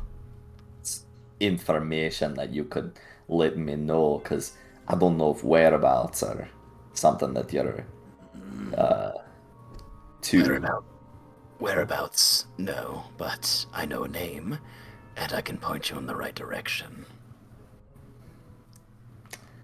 Would I already know the name? You would not know who the name is. I would not know the name. Okay. Alright. Well. Then, I'd be glad. I'd be glad to know. Alrighty. Well. And he flicks his coin into the air. Call it. Tails. Tails? Alright, so you are going for a 2. And again, if you wish to, you can use an inspiration. I most likely will if I get a 1 on this. Oh, thank God. I texted Crystal. Dude, I texted Crystal. Man, I can't wait until Hank, I thought Hank was going to go first. He'd be like, go ahead. I'll be glad to. And then Demeter flicks the coin. He gets the wrong thing. Hank just bashes it at the table and falls over. Yeah, Demeter is fucking reaches into your chest and pulls out your heart. Yeah. It's a very expensive coin toss there, Hank. Oh my God. But he flips the coin and you call tails while it spins in the air, and it lands in his hand, and he closes it and he holds it to where all of you can see. And he slowly opens his hand and you see that it landed on tails. Very good, Mr. Amberbeard. Yeah, again, golf claps from Dolkin. Then again, then again, I've been granting you a bit of my power for some time now, so it is no wonder that you have gained a benefit of it. Are you serious? I've been watching you for a long time, Mr. Amberbeard. I didn't think I was that interesting. Well, one does not so foolishly try to pull back the souls of the dead. Puts his fingers together. What do you do? No, I'm just kidding. You want a name of your friend's killer? That's right, sir. I'm going to write down the name for you. Oh. Dick. Dick. No, he didn't take it. You didn't take Dick? He didn't take Dick. Jestrayar. Oh, Kevlin. I read it as Jestrayar. Kevin. Yeah, that's Kevin. also what I read it as. Kevin. All right. Kevin! The name of one the and man. only thing that Hank will write in his The name? fucking- The name of the man that killed Hunk. His name is Kevlin Jestrayar. He is a half-elf. Give me a second. Give me a second. Is you writing it down or? Yeah. Hank, just give me a second. Give me a second. Give me a second, I'm writing these I have down. to get out my quill and ink pad. Give me a second. He's an elf? Half elf. He's a half elf. Okay.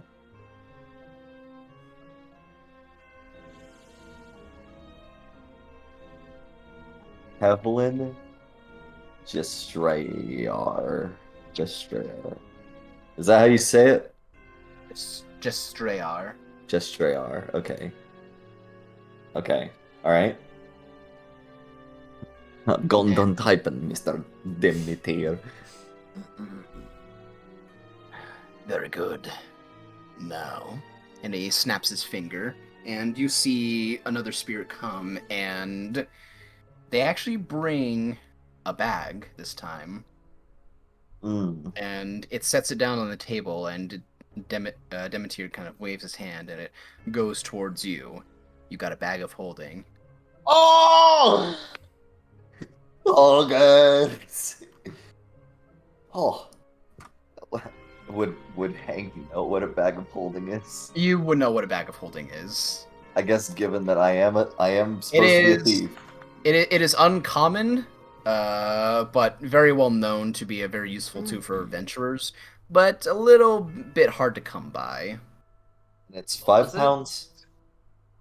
Is it 5 And pounds? it holds up to 500 pounds of weight within a A bag bag of holding? You got it. Yep, Hank has a bag of holding. Hey, let's go! Oh, dude. One of the most useful D&D items. Wait, so Almost as useful as a handy haversack. so it's 5 pounds, right? It Yes. weighs 5 Okay. pounds and holds up to 500 pounds within a pocket dimension. I'm going Just so to you know, start. you cannot shove anything in there. It does have a set dimension that you can put stuff into the bag. It still Oh. acts as a normal bag, so you can't like fucking grab like a barrel and start shoving it in there. But you could pour the liquor in there. Just real quick, does Vashana recognize this as a bag of holding? Yes, you would. Okay. Vashana will kind of pipe up. Hank, before you put that away, just real quick, to sate my curiosity, Yeah. could you turn it inside out? Well, I mean, I don't. Okay. Well, you. Yeah, and Angelina kind of looks at that as like, I don't think that's a very good idea. I mean, that makes sense. That's an interesting question. He's not gonna. Do you turn it inside out? No, because that's gonna fucking kill us, right? No. Oh wait, we're in the death dimension. Yeah, we're so already done. Yeah. all right. Well, then I guess maybe I can look over to Demeter. He's just sitting there smiling. All right then. I will turn it inside out. You do. You reach in, and it's odd because you reach your hand in, and you just the bag is like 2 feet long, but you can just put your whole entire arm where there should be a bottom. It just keeps going, and what you think is probably no bottom at all. But you think, okay, inside out, inside out. And you kind of just grab, and you feel like you got this odd ethereal tether that you're holding on to, and you kind of just reach and pull, and nothing happens. As you pull the fabric out, the bag is empty. There's nothing inside of it. Shauna, aw, curses. Well, I suppose it would be a little too much of a gift if it had something in it. Why, of course. Do you think I will not think of that? It never hurts to try. Well, is there anyone else who is interested? Minotaur. Yeah, the Dalkin's just like, I got to Get any more information on Kevlin Jestrayar? Which I guess that makes sense, but He making sure. he just tells you a name and what race he is. All right.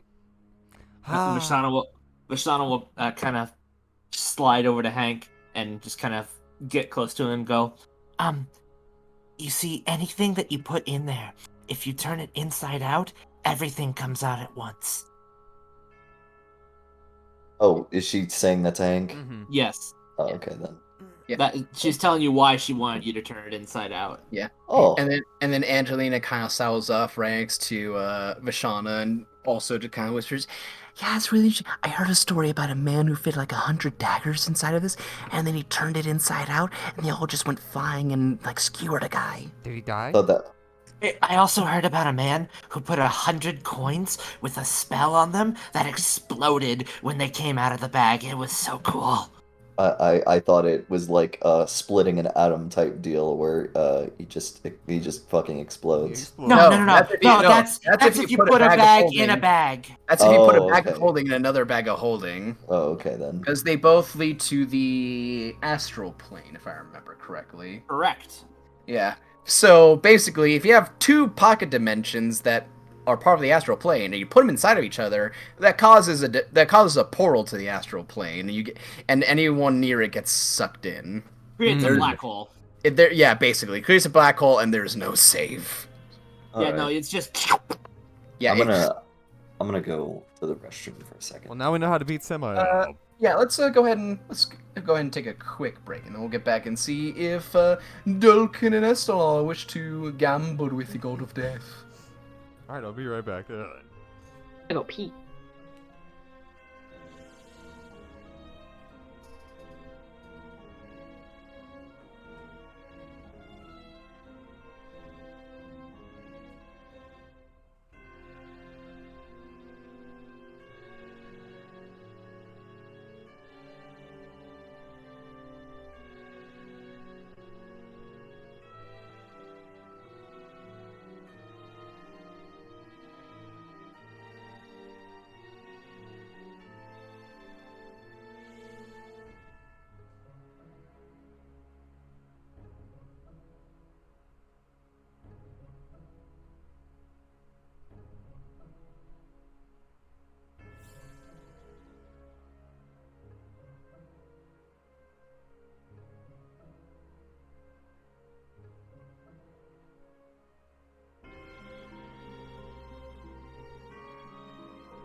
Alright, I'm back.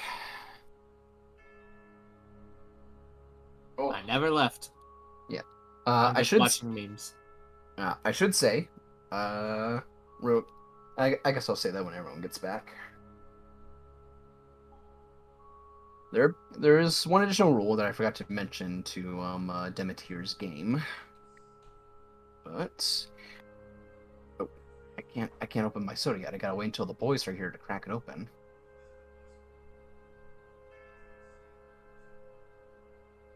I would join you in the cracking, but I don't have any cold ones. You should always have a cold one. What is wrong with you? I have a mildly chilled one. It's not cold. Is it a sun-kissed? Unfortunately, I'm out of Sunkist. All I have is 7-Up. I need to go grocery shopping. You mock me with your lack of sun-kissed. I have an empty can in front of me. Just pretend there's sun-kissed in there. Yeah, just it's delicious. Oh. Yes. Welcome back, Bren. Oh. That's your Okay. response. Someone messaged me on 5. Hope you guys are enjoying the session so far. Getting a bit of a lore dump on the world that you guys live in. Yeah, fuck combat. I just want lore, Isaiah. That's all I want. I mean, not every session can be combat. All of my last episode was just combat, and my party lost, Isaiah. Yeah, I saw that. I was at the tail end of that. Isaiah, do you want me to tell you why they lost? Because I imagine because they didn't make smart decisions when fighting. well, it's because only one person actively targeted the boss. Meanwhile, I made all the other characters like ads that would be like an inconvenience, but like you could easily ignore, and nobody but Keith targeted the boss. Well, we can't blame Chase. Chase got to play one turn, and then every other turn, he was then Tasha's Hideous Laughter, then Confused, then Poison or then Stinking Clouded, and so for like 5 turns straight, he wasn't allowed to play the game. Wow. Yeah. It was pretty fun. I thought it was pretty cool. Yeah, it was. Don't worry. Amazing. I know Chase's pain on something like that, but that's happened to me before. I played a character that ended up being blinded for 5 turns and couldn't do anything in combat. What ended up happening was just like, alright, fuck you, fuck everything, fuck me, fireball directly on top of me. Oh, I've suicide fireballed more times than I can count. Well, she was a tiefling and a bard, so she had a good chance of coming out of it. Oh no, I was a gnome necromancer, and I said, you know what? Fuck everyone around me, and I dropped a fireball on me. Yeah, had a necklace of fireballs, and I'm like, all right, you know what? I can't see anything. I can't do anything. Fuck it. There's a vampire grabbing me. There's undead around me. Fireball. Yeah, Chase couldn't even do that because he never got an action. Confusion kept fucking him, and then I think I really carried that encounter. The one that you weren't there for. Yeah, the one that I wasn't there for. I think I really carried it. You were the only one not to take damage, so I mean, you got. Yeah, I mean, like really, I won. You did well. You know what? The funny thing is, I want to believe he's joking, but I'm pretty sure Keith is not joking when he says he's gonna try. No, I have zero doubts in my mind that he's absolutely going to attack Faye.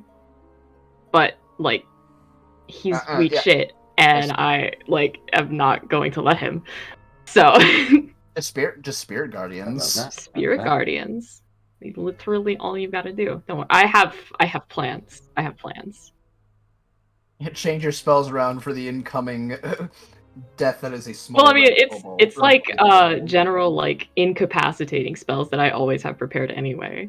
I'm not gonna try to kill no one, but like you better believe I'm gonna show them a bad ability time. to. Like I have the ability to.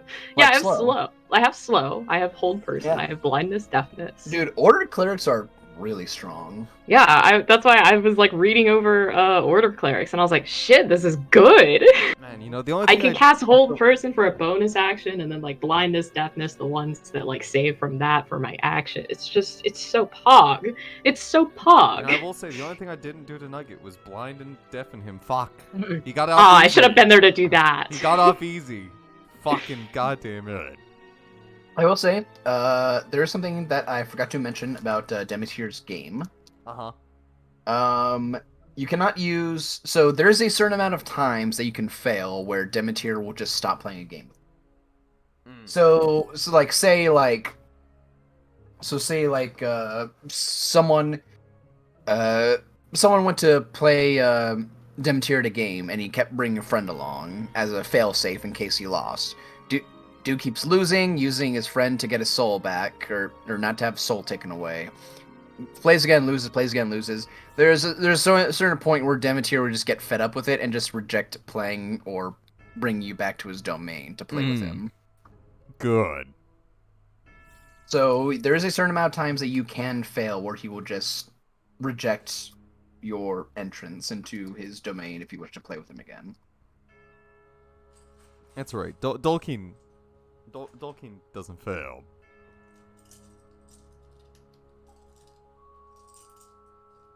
Alright. So, are you ready to continue, or do you guys need a bit? I'm good. I'm good. I'm ready. Crystal? Whoa. Oh, guess she needs a bit. She's preparing her spells to kill Ori. Yeah, I am. I'm preparing them right now. All right, we're just gonna take disintegrate.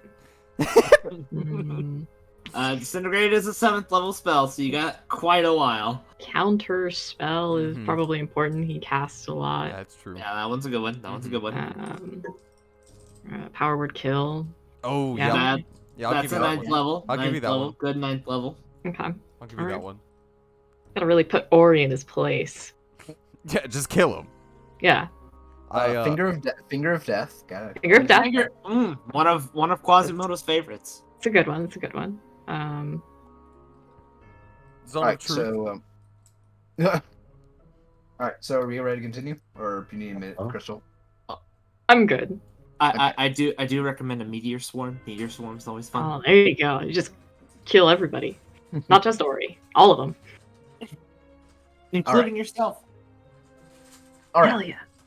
So, there is Angelina, Dolkin, and Eslar, who are left that Demeter is looking at very expectantly to see if any of you wish to continue and play his game. Well, Dolkin has to. So Dolkin will be like, you know what? All I gotta do is, like, call heads or tails. How hard could that possibly be? Well, again, you may choose how many times you need. 1 toss, 2 out of 3, 3 out of 5, however many odds you think you need to win. Yeah, but here's the thing, Demeter, if I don't do one, then Hank is never gonna let me live it down. I don't see Oh. I don't see how or why.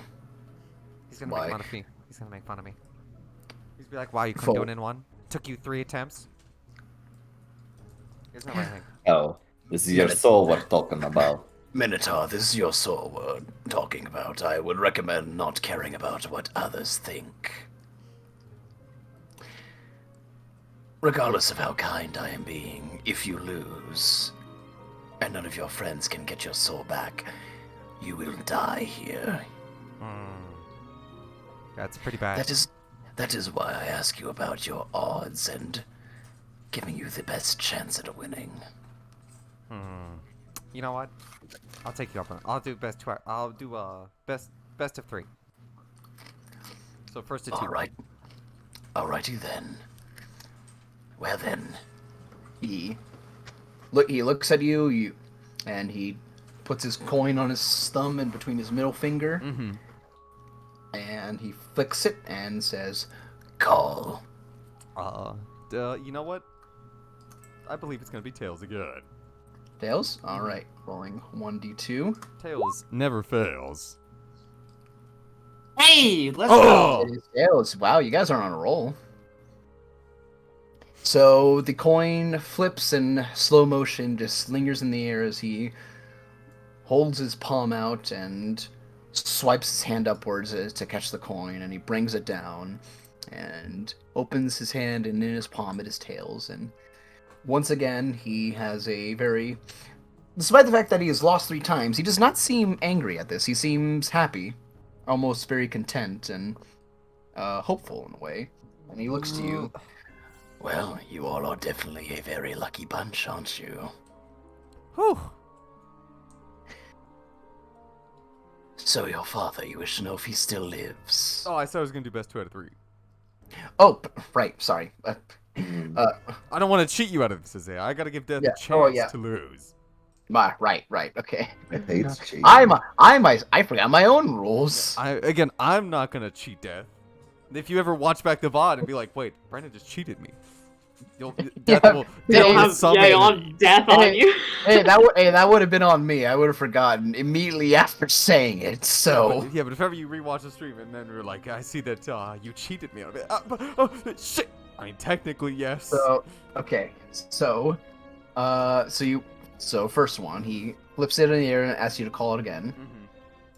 I mean, Tails never fails, except when it does. But today's not that day. It's Tails again. It's Tails? Alright, so you're calling Tails? Holy shit. What? Didn't... Oh, wait a minute. Nope. Yeah, it didn't.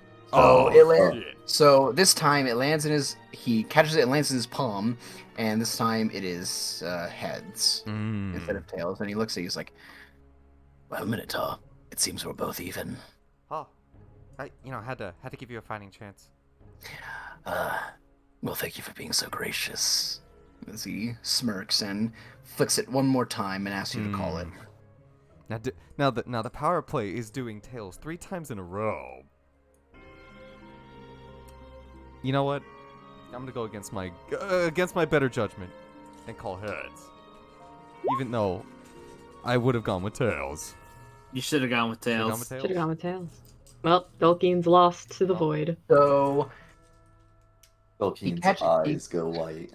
So he catches it and slowly opens his palm, and it is Tails. As Demeter kind of looks at it and looks to you and just gives a nod, and from the coin a black flash appears as it darts off the coin and kind of lands right into your chest, and you feel nothing, but you look down and there's a mark on your chest. There's a black mark on your chest. What looks to almost be the visage of a skull. Yeah, Dulkin will look down it, at first be like, oh, that didn't hurt. Oh, what? Well, unfortunately, it seems that you've probably lost. But fret not. For you, your friends are more than willing to try their luck to see if they can win you back. Vishana immediately steps forward. Yes, please. Very well. You all seem to be the lucky sort, so the same rules apply for this one. Either one toss or one as many as you need. Another coin toss? That is the game we're playing right now. This time you're not winning. This time you're not winning for favors, or for gifts, or for information. You're winning for your friend's soul. One toss. Very well. You shall play. If I did not make this clear, you shall play the game that the loser played to reclaim their soul. All right then. And he flicks it and asks you to call. Heads.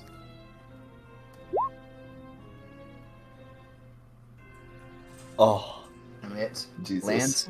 lands in the palm of his hand, and he looks at it in his heads, and he smirks, and it's like, well, you are definitely very lucky, young Vishana.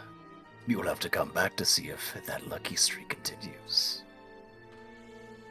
And as that happens, Dulkin, you kind of feel like a pulling sensation on your body, like as if part of your soul is leaving. Your body lurches forward as this black mark kind of just tears itself off your body. It's a little painful. It's basically like if you getting your leg waxed and just pulling all the hair off. And just kind of rips off of your chest and goes back into the coin. Yeah, does it just leave a stinging sensation, or? Kind of. Yeah, Dulkin be like, ah. Are you okay, Dulkin? Yeah, you know what? Gonna be real. I don't think you guys want to know what that feels like. I believe you didn't win a 50-50. Oh my god, don't play anymore, please. Can Dulkin test his luck one more time? No, He really wants please to know not. about Act his like good. Demeter will say, you're more than willing to give it another go, but if you lose and your friends reclaim your soul back, I will stop you there. I really need to know. Fair enough. Oh, a man who needs to know about family is a man who is hell-bent on finding it. Alright then. 1 toss, 2 out of 3, 3 out of 5. Same thing. 2 out of 3. Gotta give you a chance to win. Tolkien, no. You want me to just do 1? Yes, please. No. Wait. Actually, I don't know. Actually, depending on, I don't know what's better. Honestly, I mean, it's It's 50-50 every all- time. It's all odds. Whichever you think gives you the best odds of winning. One toss, please, Tolkien. There's some hard math going on here. Ah. Fine. If Ashana says I should only do 1 toss, I'll listen. 1 toss. I have faith in you. You can do it. Well, it's not faith in me. It's faith in the coin. I have faith in your faith in the coin. Alright then. And he looks at you, sees that your resolve is steel, then nods, and he flicks his coin and asks you to call it again. Now the question is, do I call Tails again? It has been pretty frugal now. It has been Tails. It could. Many times. But here's the thing. Tails always fails. Is what I've ascertained. So we'll go heads again. Or we'll go heads this time. Alright. Oh no, my dice. You call heads, and... Well, oh my God! Tails never fails, Tolkien. Why? I was literally like, I had to stop myself from saying no because I knew it was gonna be Tails. So once again, a repeat of what happened last time. It lands in his hand, and he opens it, and without him even saying anything, that's black mark once again just appears itself on your chest as if it's like embedded in your soul. Shauna just starts pulling at her hair. Tolkien, no! God! What did you want me to do? Maybe you should know when enough is enough. No one to hold them. It'll be. No one to hold them. Do you want to take this one, or do you want me to? I'll do it. I'll do it. Okay. That unfortunately is the price of luck and gambling. It is a fickle life and profession. One that Alright. could go either way. Now, Mr. Emberbeard, Yes. 1 to a best of 3, best of 5. I will also do the 1. Alrighty then. And he flicks his coin again, asks you to call. Tails. Tails never Chase. fails. Tails always fails. Come on, chill. Tails never fails. Oh, And I will use my inspiration point. Yes, thank you. Alright. I will use my So- inspiration point.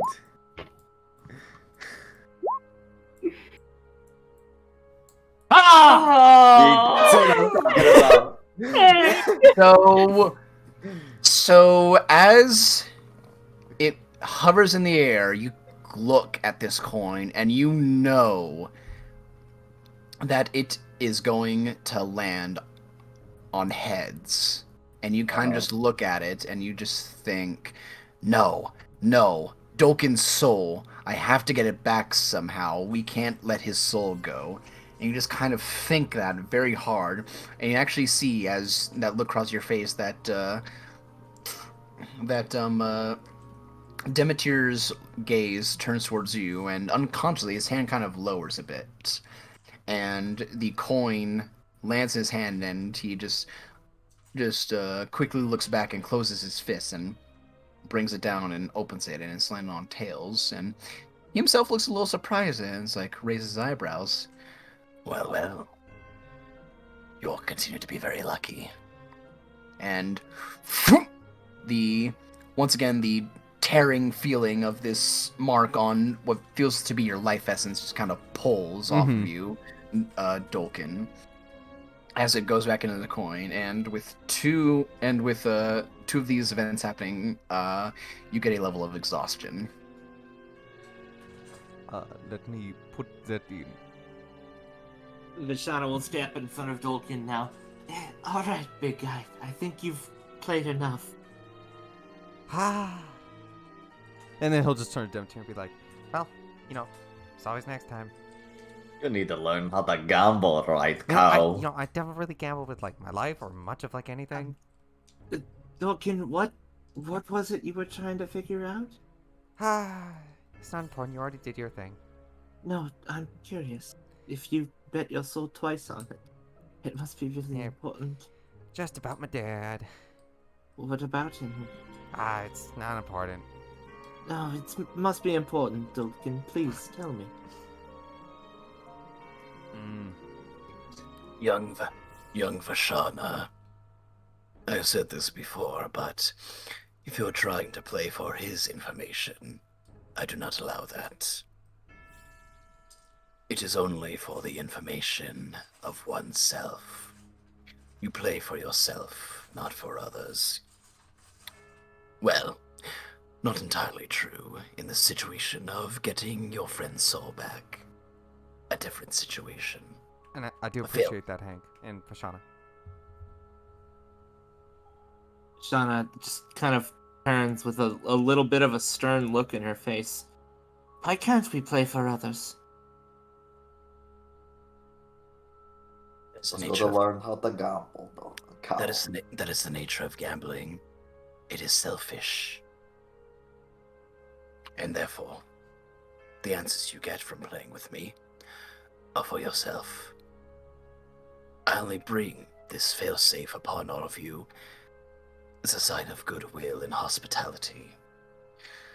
Because if my guests fall to the ground and die too quickly, well, I'd soon run out of people to play with. It is nothing personal. It is just a preference and my own code.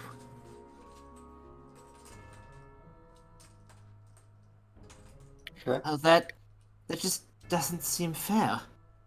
I don't want to know anything else about myself. I want to know what my friends want to know.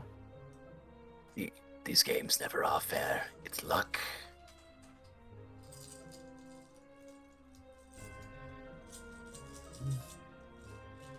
Yeah, Dolkin just looks at Vashana. He's like, I'll tell you if we ever get out of here.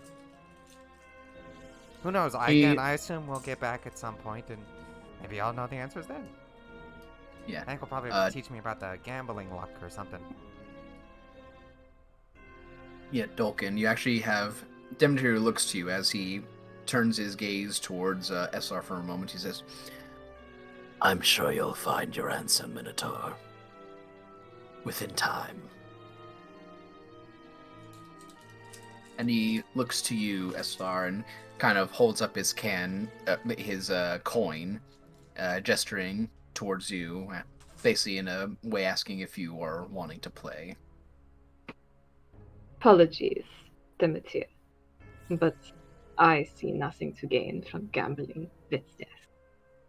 I appreciate the life that I have now because I have seen death. Is that there so? Is nothing that you can give me that would make me want to gamble that way. Not again.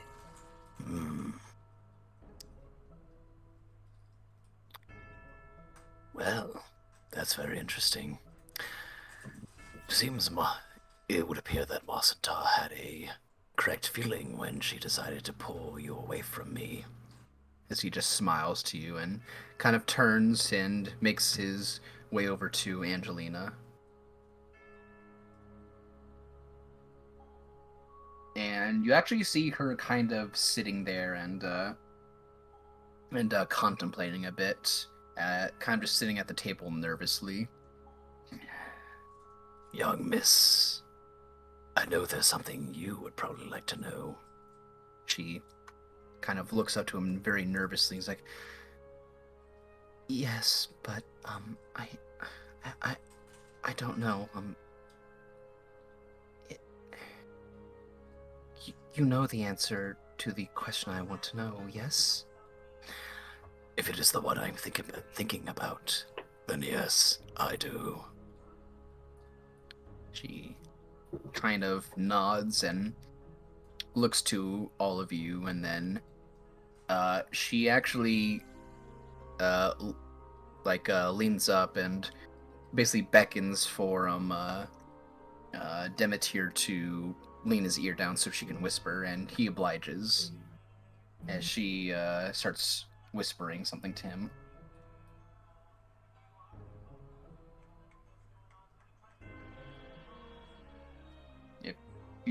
If anyone's wanting to try and hear what she's saying, you're more than willing to.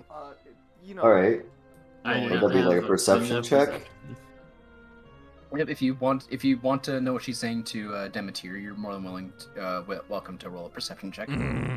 I'll let her say I what was she's gonna saying. Dalking I doesn't- will not, because if she wants to keep it a secret. Well, like, Hank probably hears it.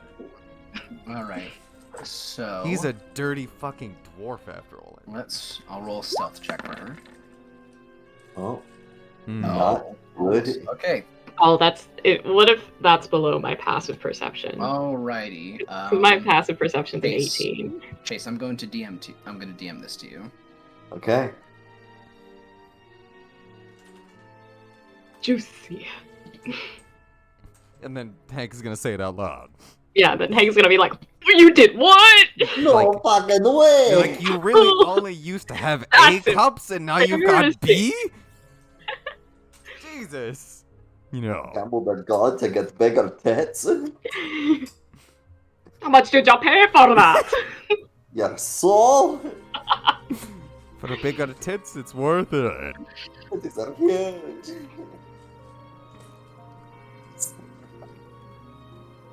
All the way to.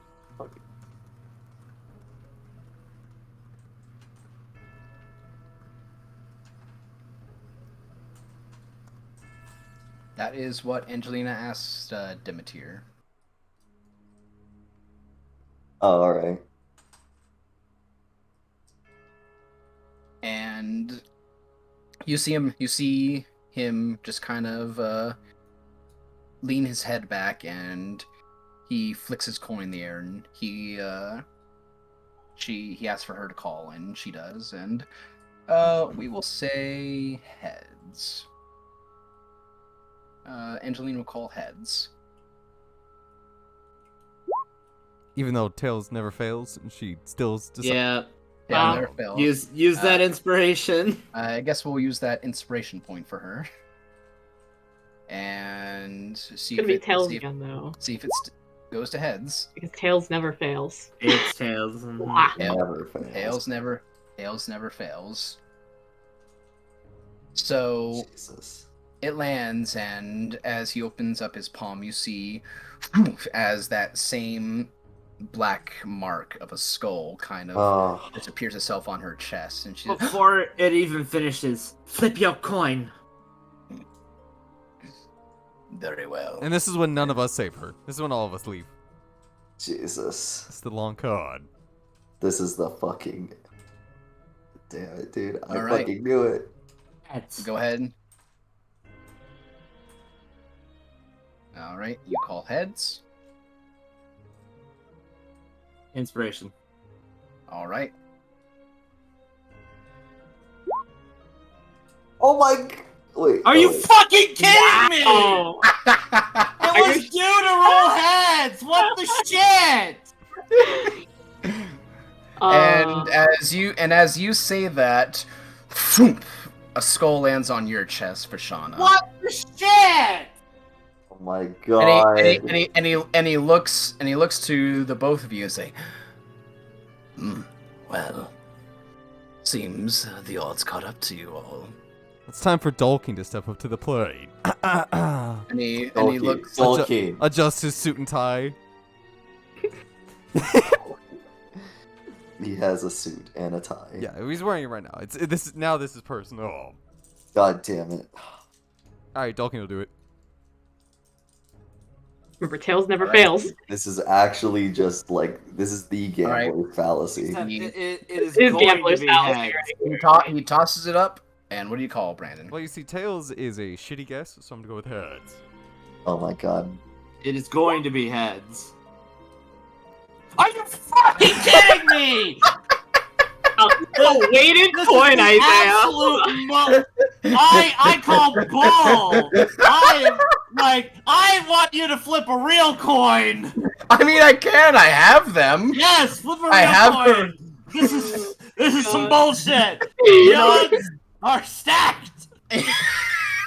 You want me to flip a real A coin? weighted ass coin there. I do have a real coin if you want me to flip it. Yes. Okay. I'm calling bullshit. What? I don't care, but Okay. Do you want?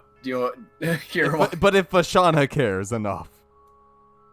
I'm Sure. calling bullshit. Sure. Why not? We'll see what I get. Okay, Brandon. Do you still want to do heads? Yeah. Again, like I'm locked in. Like like if you didn't let them change theirs when they use inspiration, I'm gonna keep it. It's tails again. Fucking kidding me! The mathematical probability of that is so astronomically low. What do you mean? It's literally 50-50. It's 50-50 each time. So 50-50, then fucking it goes down to it's 50%, then it's 25%, then it's 12.5%, then it's fucking 6.75%. Then it just keeps going down. like a 1 in 100,000 per. Oh, fuck me. So again, one lands on you, Dolkin, again for a Are third you time. fucking kidding me? And Demeter just kind of stands there and just looks to the three of them, and then kind of just looks to you, Estelar and Hank, and just shrugs his shoulders. John is just like, this shit is so fucking rigged. Yeah, and then they both just leave. Oh my god. Yeah, Vishal, you get Demeter that just looks to you and just holds up his coin. It is nothing but luck, child. Probability of it landing on tails so often is so astronomically low. That's Indeed, a gambler's fallacy. Well, he looks to you, Hank. Would you like to gamble to see if you can win all the souls back? You see, gambling is a selfish game. And I look over to Estelar. At this point, I'm just gonna turn to Angie and go, what the fuck was so important? She kind of just sits there and just stays quiet. No, you are not going to stay quiet on me and Dolkin. I'm sorry. I didn't think. I didn't think this would happen. What? I just want to let you guys know. You just got lucky. I would also like to tell you guys, the fact of them rolling like 7, like all those. I just did the math on getting all of those in a row. It is a 0.78125 chance. Wow. That all of those landed on tails. And even the real life one. In succession. 1, 2, 3, 4, 5. Yeah, that was 6 times it was tails. It goes fucking down to 25. It goes 50, then 25, then 12.5, 6.25, 3.125, 1.5625, and then 0.78125. Yeah. Jesus. So Angelina just kind of sits there in her chair, and she's honestly shaking right now from either frustration or anger or sadness. You're not sure, but she just kind of sits there. It was just something I wanted to know. What? I don't want to talk about it. I just wanted an answer. Oh, Vashana. Give it a minute. Give it a minute.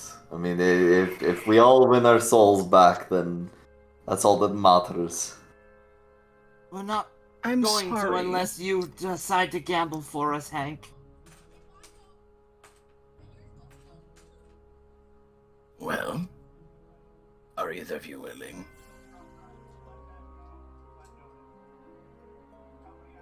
Well, I'm whispering to Hank right now. It's a perfect time to get rid of all the weak members of the party. I'm talking to Hank about how we could literally just leave these losers. Not leave these losers. See, gambling is a selfish game. They knew. Hank. Well, let's not. Wait. Hank, you go first. I'm insisting that you go first. Right after I just got done telling Demeter about how I wasn't going to like gamble anything, and like don't make me like cross that word like immediately after I say it. Oh my god. Well, Oh I my mean, fucking god. these new people are part of your life now, and it is a life that you would want to hold. It certainly is. I don't know if I'd want to. I mean, I got very lucky for the 2 times that I already did it. All right, so I want to answer. Who's gonna go first if they're willing?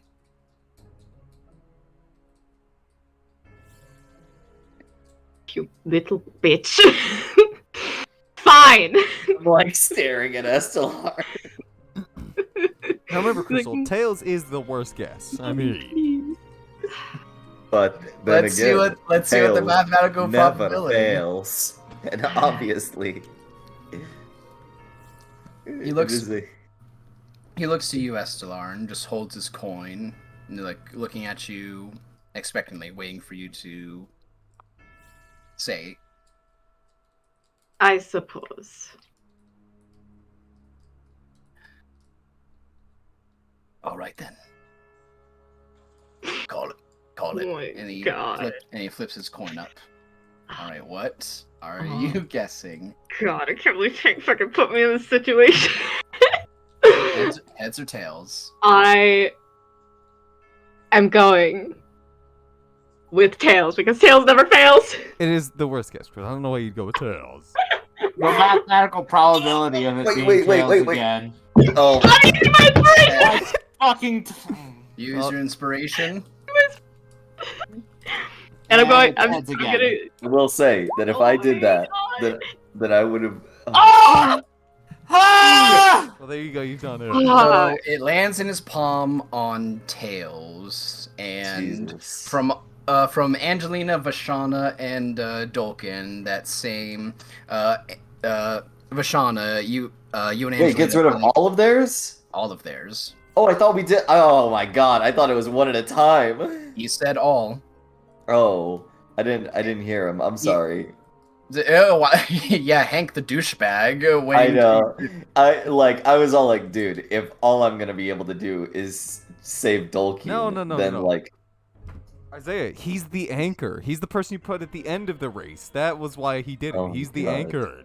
So all Jesus. all the skulls get pulled off and pulled into that coin, and you understand that feeling of getting hair just quickly ripped off like a part of your skin, and like it was attached to your very essence. They all get pulled back into that coin, and he holds it there and looks to all of you. Well, that certainly was exciting. He looks at his coin and looks it back and forth. Landed on tails each time. Very interesting. Unweighted coins you got there. He actually looks to you, and that smile he had kind of falters a bit. It was a joke. That was what I was about to ask. I would ask that you not joke about the likes of me cheating. I would never. Good. Well, I'll go ahead and say that should be enough gambling for the all of you.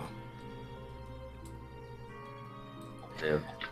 As much as I would enjoy to continue, it seems your lucky spree might have run dry.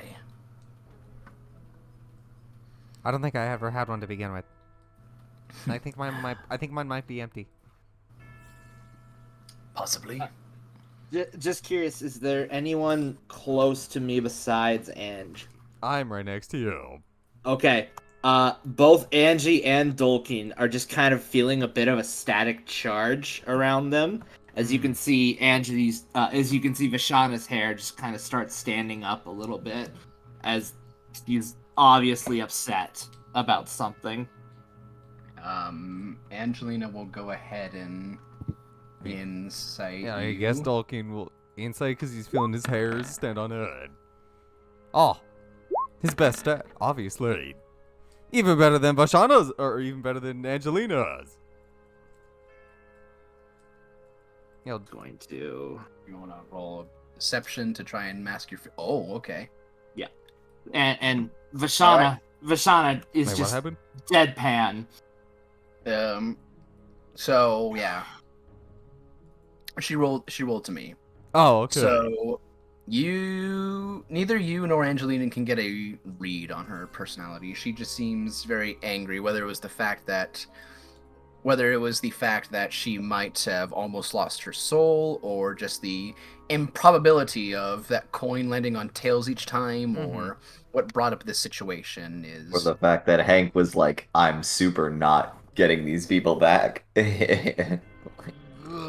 But you can't read her.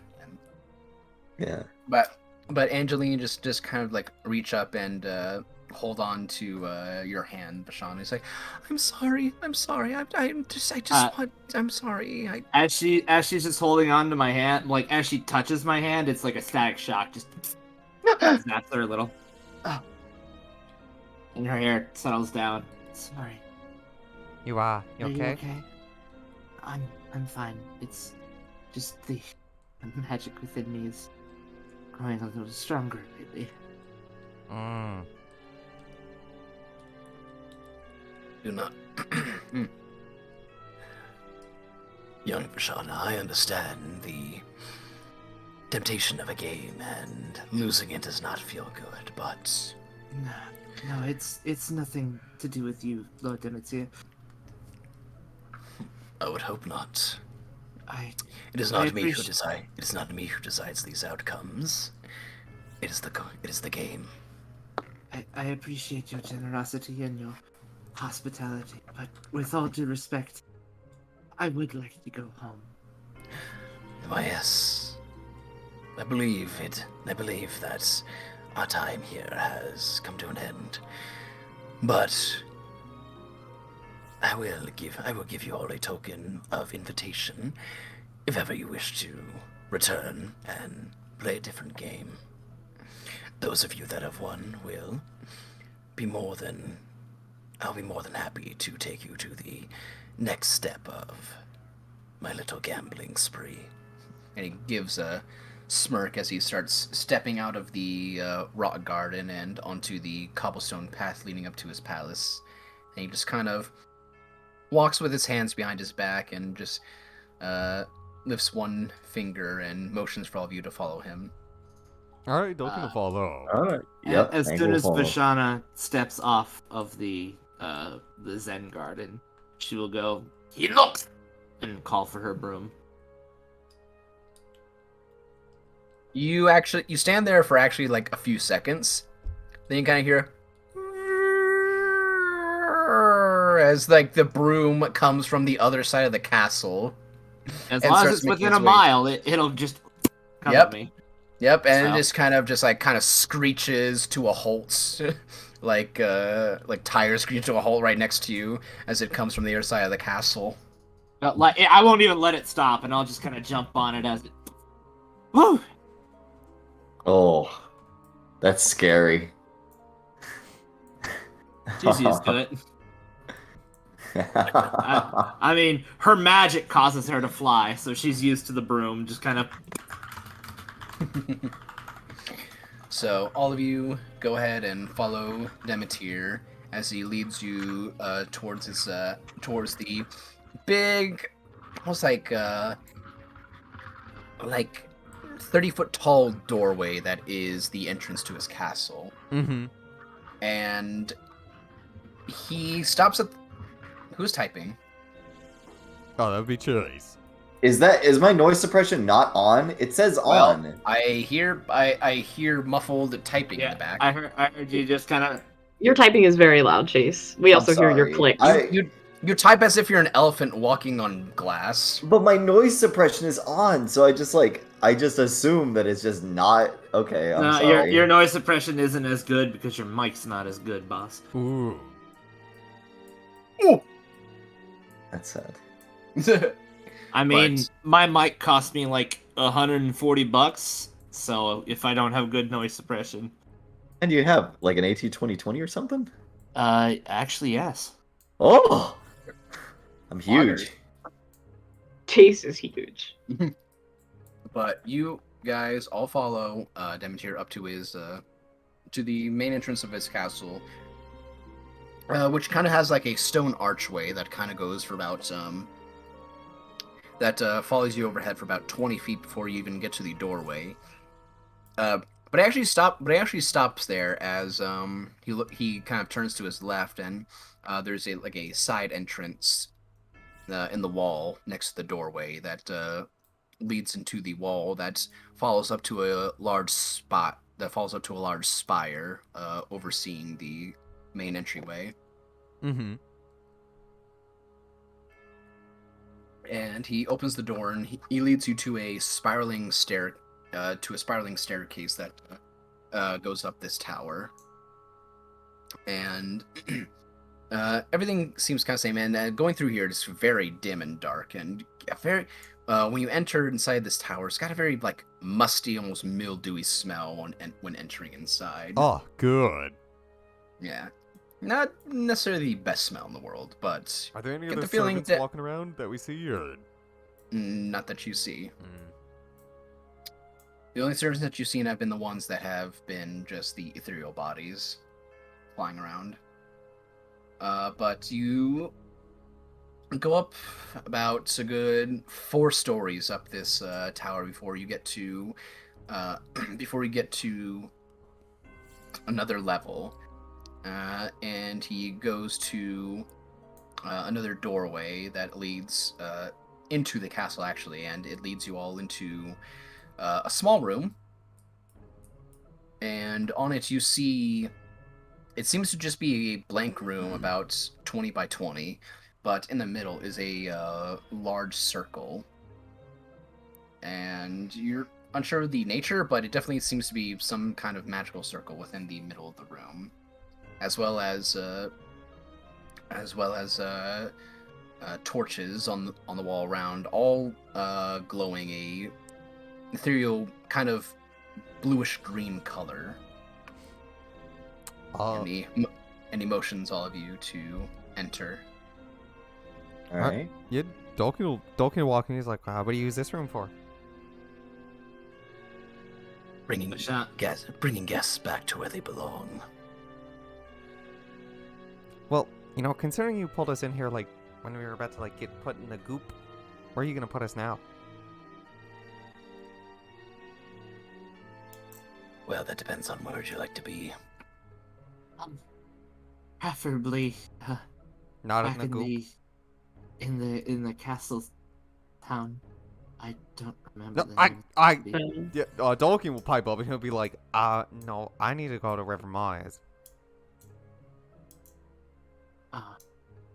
That's But true. Ma, her last moments. I could not get a hold on her, and I cannot sense her, so that would be within the mountain area that you were at. If you so wish, I can place you outside in the forested area there. Yeah. Yes, please. Is this suitable for the rest of you?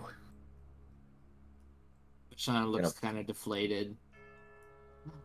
He's gonna put us back in the real world. He's gonna take you back to the material plane. We have to go back to the material Back to plane. go being normal people again. No, Yeah, she's less dejected about having to go back to the material plane, and more about the fact that they have to travel back to the city. Why'd your spider have to not come with us? It's because I own this soul now. It's mine. See, you don't understand. Is Isaiah? He's made me the main character again. Now I will become death. I will assume his position after I have now known what the feeling of owning a soul is like. Now I will. The person closest to that is probably Hank. Then he's actually one at gambling and knows how souls work. Don't need to win at gambling. I don't want to take the gambling. I'll give it back to Samael. All right, so you all, he gathers you all up into the middle of the magical circle that you all fit very comfortably in. It's very large, almost filling up the entirety of this room. With just enough walkway space on the sides of it, and you see as Demeter kind of just looks at all of you and gives a half-hearted smile and just like, Well, I hope I have given you all plenty to think about. It was nice having company back again. Feel free to try and contact me again if you wish to play a game again. How do we contact I'm always willing. Just listen for the sound of a flickering coin in an alleyway. Oh, that's awesome. as he holds up his hands, and you see kind of almost like with you, Vashana, with the electricity that comes off your body from your latent magic. You see this kind of electrical lightning energy that comes from his arms down to his hands, but it's a mixture of dark green and black, with the middle of these lightning bolts that morph between his hands, just a deep abyssal black with just hints of just a greenish hue on the outside, as he kind of just puts his hands together and force this energy together and just thrusts his hand outwards, and you all feel this impulse around all of you, and the world starts to fade around all of you to a murky black as you all fall unconscious and sit for a while. Not sure how much time passes, but after a while, each of you regains consciousness. And it's cold. But it's a cold that you're used to this time around. It is not the eerie chill to your bones that you were used to before. It is the cold against your skin as you wake up and you are in the forest that is outside the mountain range that you all came from.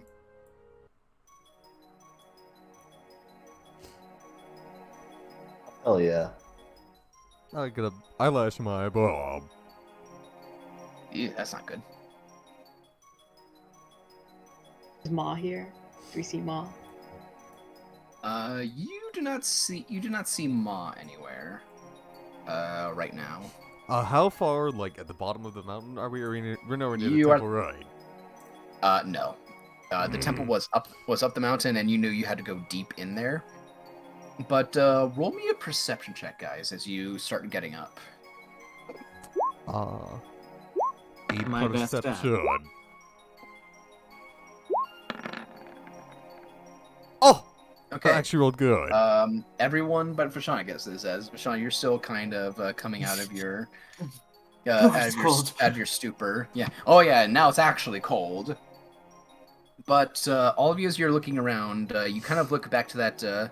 You're kind of on the same pathway that Samael Tethanol took you all on before, leading up to the mountain. That is still in the forested area. You're kind of like on the cusp of that little hill that led into the cliffy valley side. But you look around, and you actually see kind of torchlight up on the side of the mountain. And you actually notice that there's actually a part of the mountain that is kind of sunk in a little bit. If you recall, there was the earth and the mountain was shaking as you guys were leaving. You could probably assume that there may have been a cave-in which may have affected a part of the mountain. But there's torchlights?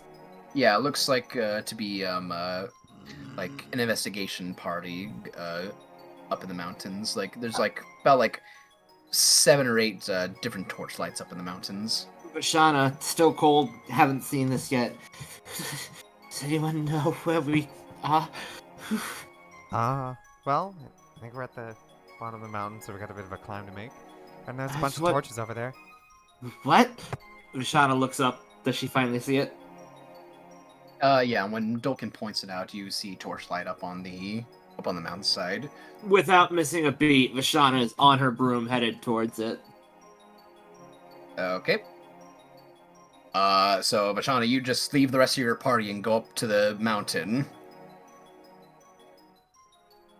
Because it is up on the mountain, like high up on the mountain. Yeah, no, she's going. She like makes a mental note of where everyone else is, and then just heads straight for the torches. Okay.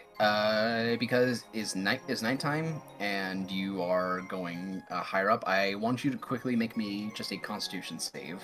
Hey. What's going on? Okay. Easy enough. You start climbing, and as you start getting up, you feel the chilling bite of the cold just kind of start to sink into you, and you kind of just pull your coat over your body and just kind of just push out the thoughts of the cold as you make your way up to this torchlight. It takes you about just going straight towards there. It takes you about 30 minutes to just get up to these men in the mountain. As you see a fairly large party of dwarves, actually, who are kind of just investigating the mountainside, as there are several different boulders and rocks that seem to have fallen into several different places, and they all just seem to kind of just be looking around very curiously. Don't seem to notice you just flying up. Yeah, and she'll land behind them and jump off the broom and start like feigning that the broom is like a walking stick as she walks up behind them. Hello. Oh yeah! As you like sneak up, as you get close to one dwarf with like a balded head and like a black beard and rugged skin, he kind of just turns like, oh yeah! He turns towards you. He's like, oh, don't scatter me there, lass! Oh, the hell? What are you?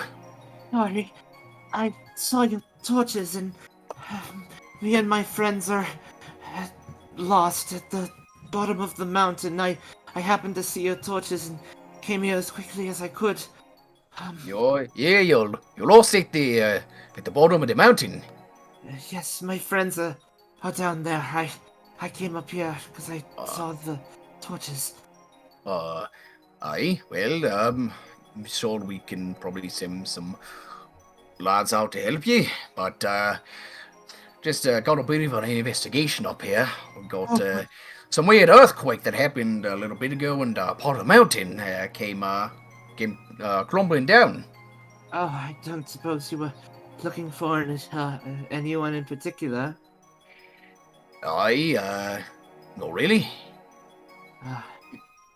Well, We're just going to see if there's anyone up here.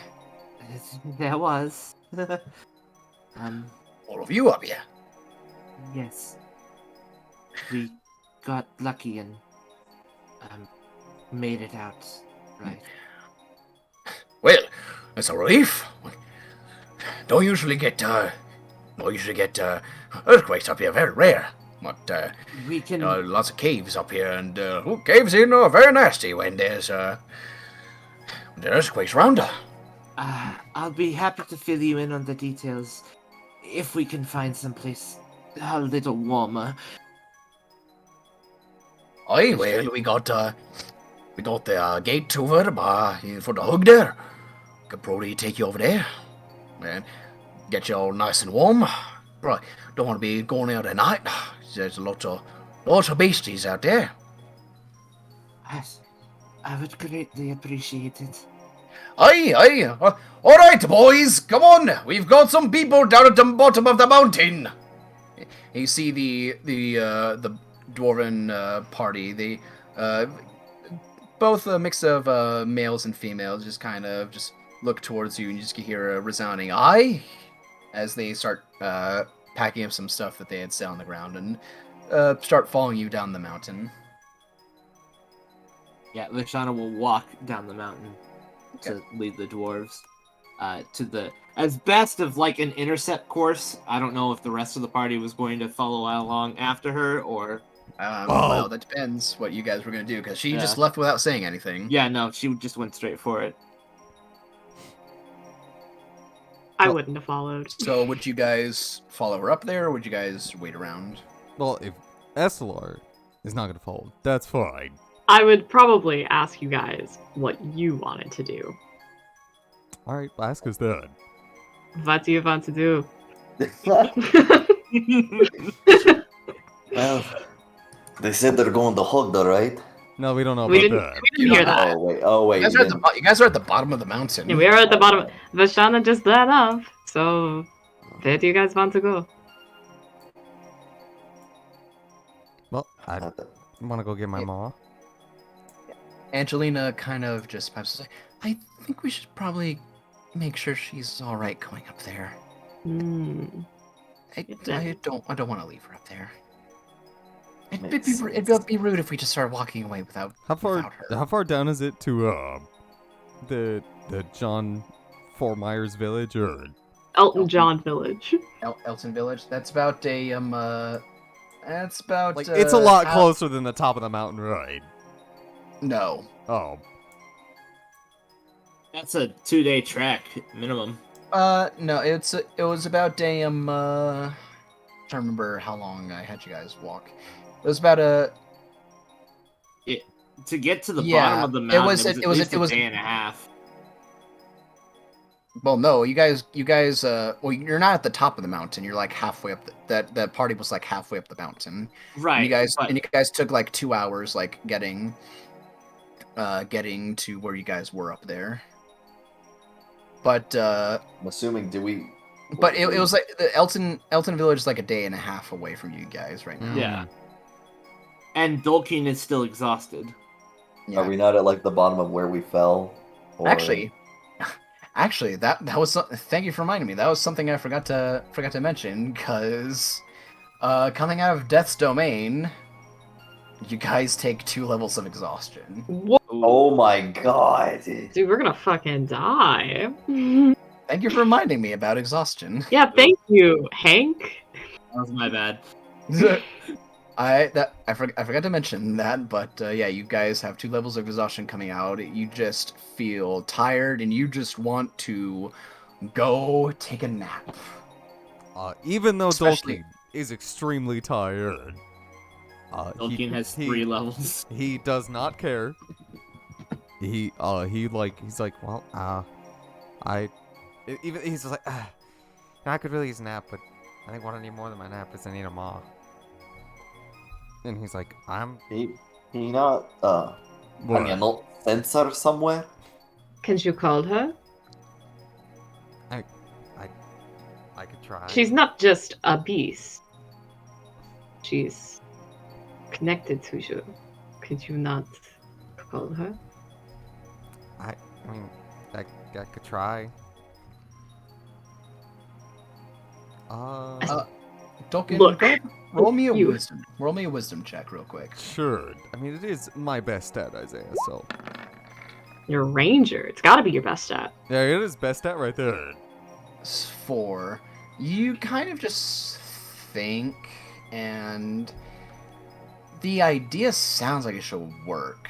Like, especially with what you've learned recently, sounds like it probably could work, but the problem is you just have no idea how you would even think about making that work.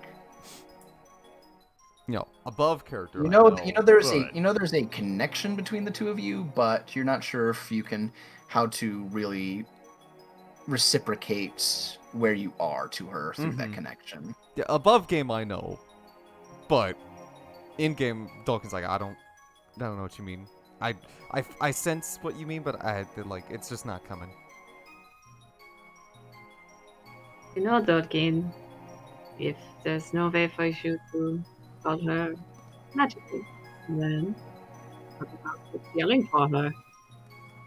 You want me to yell? If you want. It's your spider. But I think if I yelled spider, I think we might get other spiders. Then how did you find her the first time? I mean, you were there. I was asleep. That's true. But you see, I was just it was. I was just thinking to myself, just like how much I missed home, and I just kind of like the time just kind of flew. I just had like a bunch of food near me, which just relaxed again, thought about family, and she just kind of just she just came here. She just came to me. We'll handle the pack of berries that he bought for me back in Lignite Village. The one that he bought Those. for ritual. Oh, I guess they are dried. They are dried. They are dried berries. By the And way, the could pack of berries. I look in my pocket to see if I still have the bag of holding? You do. Well, it's not in your pocket. It's on you. My bag. It's on your person. On my person. You do have the bag of holding still. So, are you gonna tell him anything, or are you just gonna hand him the berries? Oh well. He could just eat them. You just want him to satiate his hunger. Last time you used these. Do you think it would work if you did it again? I could try. Well, she didn't eat them last time.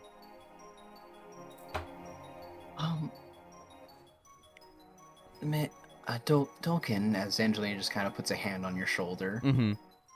I'm not sure if it's the same, but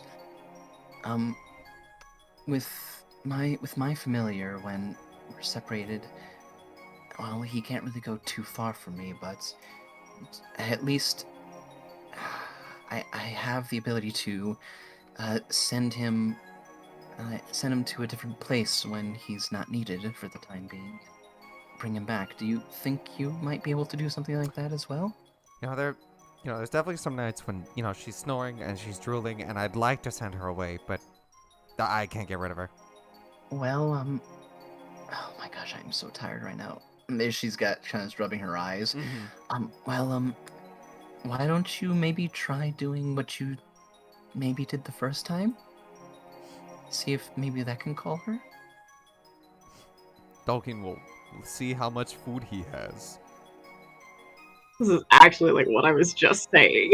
Well, because again, that's what I said. Again, but I need more food than that. Remember the rule I said, but you just need full food in the equivalent of gold.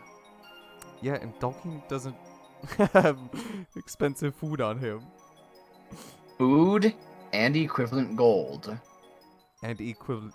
You said food up to the 25 gold. Yeah.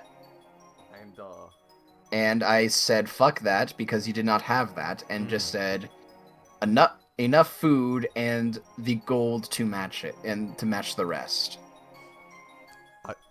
So I mean, Dolkin said it'll if we try that it's gonna take a long time. Like she didn't appear till I don't know what it was.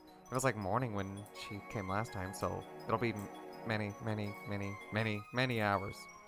Well, there's at least maybe try. There's no point in not trying. Well, if she's right up the mountain, couldn't it be just easier to go get her? If you want to. I'm just offering ideas. I mean, they're all very good ideas. I could set up camp and you guys could nap and go to bed, and I could just do my thing and then leave in the morning. Sure, and we can wait for Vishana when she gets back. All right. Well, he'll hand the berries back to Estelord. Like, I got food. Don't worry about it. If you're sure. Then he'll put his bag down and he'll pull out the 2-person tent and he'll start setting up camp. Is there like a little bit more of like an enclosed area that we can go to? We're not just like sitting out in the open or anything. You're kind of like on the edge where there's some trees of this clearing from where it's just the tree line then goes up to a slight incline of a hill towards the rocky cliffs of the mountains. So you can get underneath some trees and between some foliage. Well, I assume Esselord points this out to us, and I will set the tent up there instead. So we are off the beaten path. Angelina's going to refuse to go to bed until she's gonna wait for Vashana to come back before she goes to bed. So we aren't following Washana? No. No. No. I mean, No, we aren't. I will, before I climb into the two-person tent, I will, just, like, pat Angelina on the head. Say, sure, good. She kind of just stands there very confused and blushes a little. And says, thank you. She kind of, she's like, her like glasses just fog up a little bit, and she just kind of looks away. Good night, then, you two. Yes. Good night. Hey, are you gonna go sleep in the tent as well, or?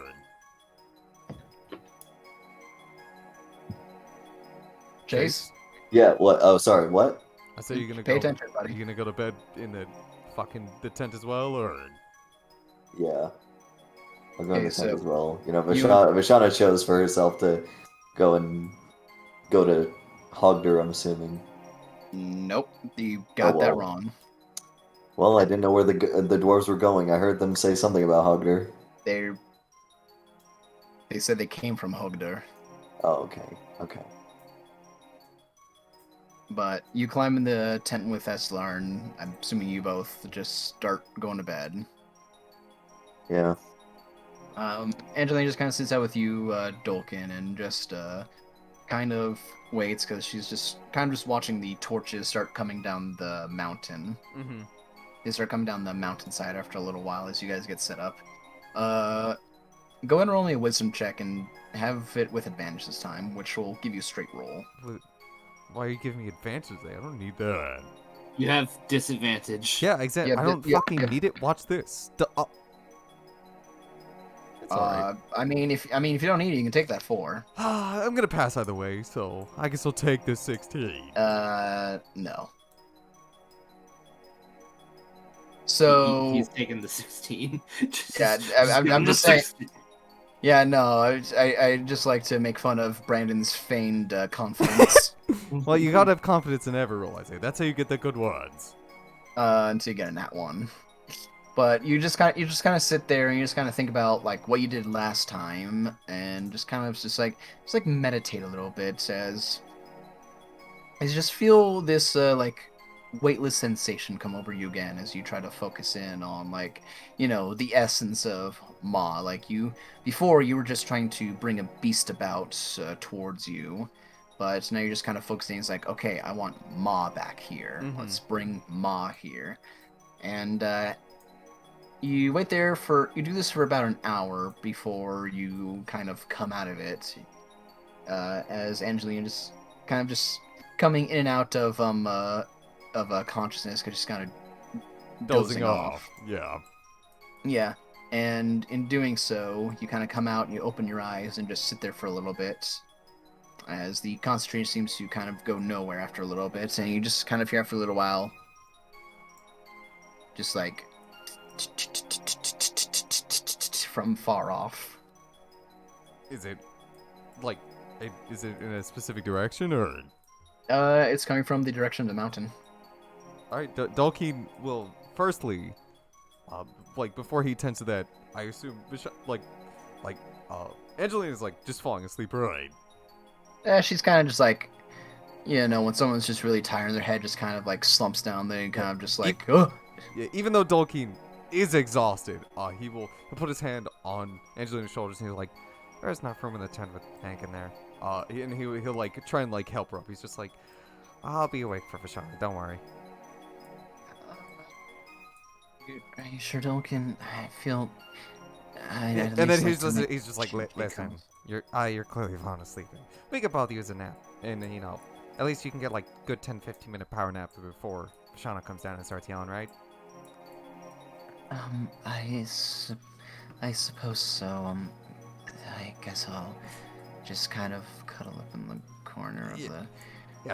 Just squeeze in there. And then he'll like, as he's like helping her up, he like opens up the tent for her, and then just like Yeah. And as you open up the tent, you hear as like you feel something collide into your bag. Oh, I didn't hear you. Cut out because noise suppression. Damn noise suppression. Cut out. Noise suppression. Yeah, noise suppression fucked you right there. Yeah, you just kind of like just start opening the tent as just a and then just some slams you back into. Yeah. Oh. Yeah, Dalkin will obviously like close the tent, and like he'll start like tearing up, and then he'll like turn around, and then he'll like reach around and like grab Ma off his back and give her like a big hug and start like giving her kisses. Yeah, you do so, and you know it's very nice for you, but anyone else watching from distance is very horrifying. Yeah, but think that I'm getting my face eaten. I'm kissing her like right on like where the mandibles would be. And this time, I'm not even there to throw fire at her. It's like big kisses. Roll a sleight of hand check. Animal handling? Yeah, I don't care, whichever animal one. hand. Yeah, why? Let's do animal handling. Yeah, it's a stat I don't ever get to use, so. If you're doing that. 10. 10. You kind of like kiss her on the mandibles, and you immediately feel a prick from her two fangs as they kind of just kind of push into your into your bottleneck for a second. Then he's like, "Uh-oh," as you just kind of just like get your face kind of swells up a little bit.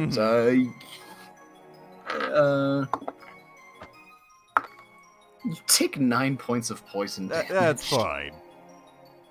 How much HP were we on? All right, we're at full, so. You had full health, but you just not exactly a good idea to kiss a spider on the fangs. Well, he was super happy to. Yeah, not necessarily a good idea, but like Ma does not seem to care and just kind of just like crawling all over you excitedly. Yeah, because I thought you were gonna make me do it for the ranger thing where they have to wait a full 8 hours to get them back. Well, she's not dead, so. I mean, that is true. How'd you get out of the mountain, though? I guess I'll try and ask her that. I'll be like, Ma, he's like sniffling, he's like wiping like the tears off. He's like, I'm so happy to see you, Ma. You wouldn't even believe the day I just had. I almost died like 3 times. I know I was. How'd you get out of the mountain, Ma? I was so worried. Oh. You know, sometimes I wish I could understand you, but I can clearly. And he's gonna like look over. He's like, well, as long as you're safe. Yeah, you see a couple of cuts on her. Nothing too bad. Seems you got knocked up a little bit, but she's fine. Yeah, he'll just like continue to like let Ma like crawl all over him. Yeah, she does so, and about another hour passes, and Vashana, you see as the others, you see a campfire kind of in the distance, and you can see Dolkin kind of just playing with Ma outside, and has Ma again with him. Vashana, exhausted with the dwarves behind her, will run ahead. Dolkin! Yeah, Vashana. These dwarves are chatterboxes, and they come down the mountain and just start singing songs at a more. It's like, oh, what do you do? It's like, 99 feathers up here on the wall. Yeah, well, Vashana runs ahead to Dolkin and just hugs him. And Dolkin gets just a tiny static shock as she is just so stressed out right now. Well, Dolkin will run up. Like, Dolkin will run up as soon as he hears, like, everyone, like, singing and being loud, and he just goes, shh. She gets a 30 point of exhaustion. He's like, yeah, and he just, like, points over to the text, just like, yeah, they, I was getting Ma back, and we all really needed a break, so, like, Angelina especially, she was, like, she was knocked the fuck out. I'm gonna, you know. She really needed a nap. What? Shauna, Who are the friends? the sage party from the Yeah. top of the mountain. Oi, oi! You just hear a sound. Oi, oi, oi! Yes, they Nice to came meet you there. They came down the mountain with us, with me. Heard from the lace that you're all a bit lost. Need some help? Just Need somewhere warm? Warm bed and food, please. Well, definitely. I think what I need more than anything is sleep. Well, if you all want to come for about the he turns like, but for how far away is from here? It's like, oh, you might think about 15, 30-minute walk from here. It's like, is that they think they can stand on 2 feet for that? Oh, how long do you think y'all could stand on your 2 feet for? About a 30-minute walk to the big gate. Rashawn at this point just goes, fuck this, and gets on her broom and just, I'm never walking again. Yeah, I don't got feet. And then he'll like present his hooves. Yeah, and then a female dwarf in the back is like, why didn't the lass do that before? She could fly in that thing, and she chose to walk. So he's like, oh, strange girl, that one. Oh, and she goes over to the tent and just kicks it. Wake the fuck up! It's Angelina just like jolts awake. Is who else? Aren't we? It's all three of you are in the tent. Yeah, we're in the tent. Oh, I was gonna say. Astela, she's gonna like push herself up on her hands, and she's just gonna like look back at you with like daggers in her eyes. I had to walk down the mountain with all of them. You get to walk the 15 minutes to the warm beds. How's that not a problem? Hank, I'm going to say this as nicely as I can. Shut the fuck up and never say another word to me. To be fair, you flew up there without something. As Angelina's kind of just like, she's jolts away, but she's kind of just dotting back into sleep. I never want to hear another dwarf talk again. Kind of racist. Wow, we're kind of racist.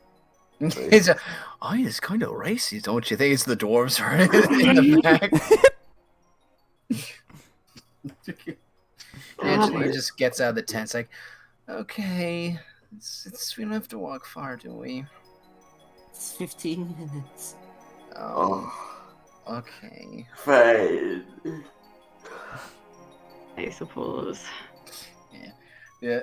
It's the dwarf party just kind of like comes to all of you, and like to expedite it helps you all pack up a little faster, so you don't have to stay here very long and get moving. Some of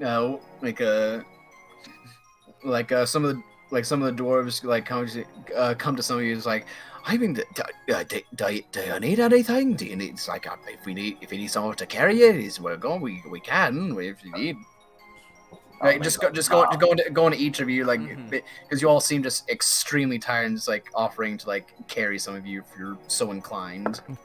Well, Dalkeen, although he'd love to take them up on that offer, I think he might take more than one, so he'll just be like, "Can I carry some of you my get stuff?" more than one. You get more than one asking that. Oh, okay. Well, like groups. Yeah, Dalkeen would be like, "You mind just carrying some of my stuff? It's really heavy."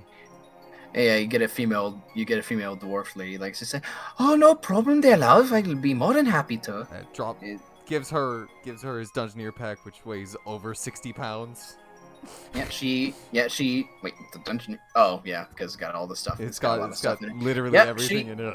Yeah, she grabs it and holds it very firmly. It doesn't seem to wear down at all. Yeah, just be careful. There's some really important items in there. Don't worry, love. I'll hold on to it tightly. Make sure we'll get you to a warm bed and maybe get you some soup before you go to bed. And Vishana will just pull Angie up onto the broom. Even though she shocks her a little bit as she pulls her up and just... Ow. Sorry. Ow. Fuck. You can just rest with me. I appreciate that. She kind of just like puts her the side of her head on your back and just kind of just like leans into you, starting to nod in and out again. But she kind of just sits there as you guys are walking, and the dwarves are talking amongst each other. They're very loud and just start idling out. But Angelina kind of like talks quietly to you, Vashon. It's like, I'm sorry. I just wanted to know something from Demeter, and I thought everyone was doing good. I thought I would too. Vashana will mind link with her. You can share it with me. I won't tell the others. Maybe tomorrow. I am not really in the mood to right now. You have disadvantage on persuasion checks. No, I don't. On deception. I don't. I only have 2, not 3. If I had 3, I'd have disadvantage on persuasion. You get disadvantage on ability Oh, checks. yeah. Never mind. Never mind. I'm 3 is for saves. 3 is for saving 3 is throws. saves. Yeah, my bad. My bad. Yeah. But she just kind of sits there, is like, maybe tomorrow, Vashi. Vashi. Yeah, because you've been calling her Angie, so. And then you're like, don't call me that. Don't ever. This guy. She, I hate Vashana Yeah, just don't do reaches that. back and kind of ruffles her hair. Just call me Shauna. Okay, Shauna. And she just falls asleep. And Vashana's got like one eye just barely open and just looks over at the dwarves. Just pull the broom. As you fall asleep, and the broom skids to the ground. No, the broom stays floating. Do you have to be conscious for that thing to be activated, or does it just fly on its own? Until you say, as long broom stops hovering when you land.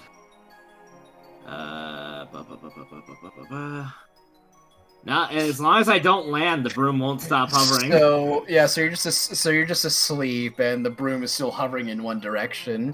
Yeah. And a dwarf just kind of like walks over and just like leading a horse, just kind of like takes the top of the broom and starts leading you guys forward. And you all eventually get to the large gate, the large wooden gate. Dalton was gonna talk with us, Lauren, Hank. Go ahead. Just some flavor stuff. Oh, go ahead. No, because he's walking a lot slower than the rest of the group. Okay, yeah, go ahead. Yeah, he's like Dalton's just like dragging his feet, like trying to keep up, but like the rest of the people are just like they're just their normal walking speed is getting hard for Dalton. He's like actually like dragging his hooves. He's like, Hank, Estella, you remember when we first met? No. And I do. Well, no, I do. Hank, I do. Hank, I'm not surprised. And I just said all I ever wanted to do was get off my feet. Did you? That was what him and Tankard wanted to do, because they've been walking for like 2 days. Oh, I do remember that. Yeah. Because all we had been doing is just like walking for 2 days straight. Yeah, I do remember. He's like, oh, that's like being awake for this long. It's starting to remember of all these awful times that me and Tankard just kept walking. And he was just like, no, we'll just like take a night rest in the next town. But then the next town came and went, and we just kept walking. What are you walking for? Well, I was gonna tell Vashana, but I guess she's like way up there. But Dangarth was looking for a nice place to get fishing lilies, and I'm looking for my dad. You're looking for your dad?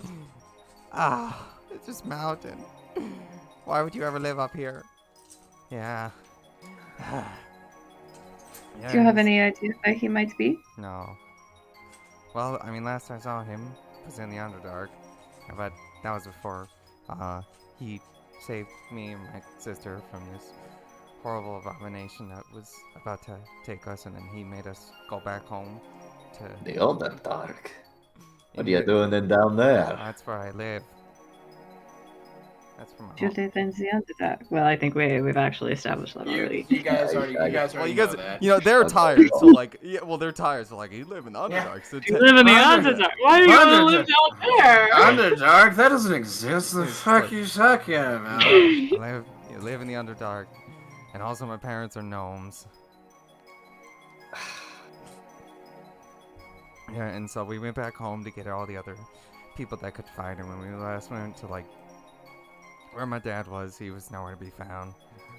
And then Mom talked to us about how, you know, Dad knew a way back up from the Underdark, and so a couple years, not years, just a little while after that, I told Mom that I wanted to go out and, you know, try to find Dad, and because maybe he lost his ways and doesn't know how to make it back home, so.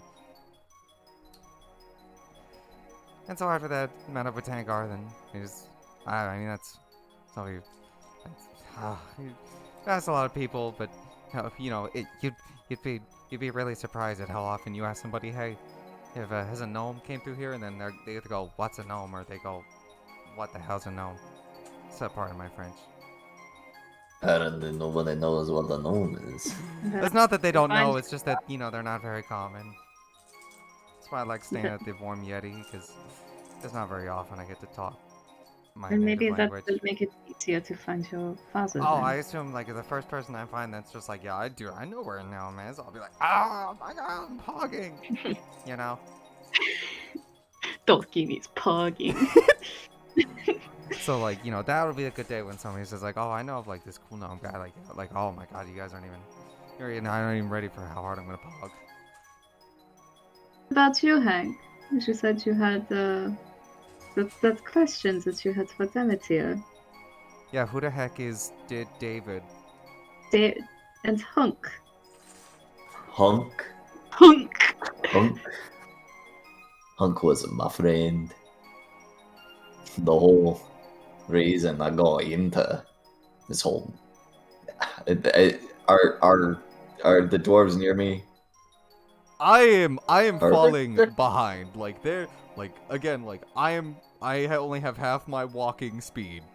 They're Alright. they're kind of in front of you, just knowing how tired you are. Just kind of decide to just not really mess with you too much, but you know, they do occasionally, you know, take glances back to, like, you know, make sure that you guys are still following. Yeah, so You know, you're make sure you Oh, didn't pass you don't yeah. pass out in the snow.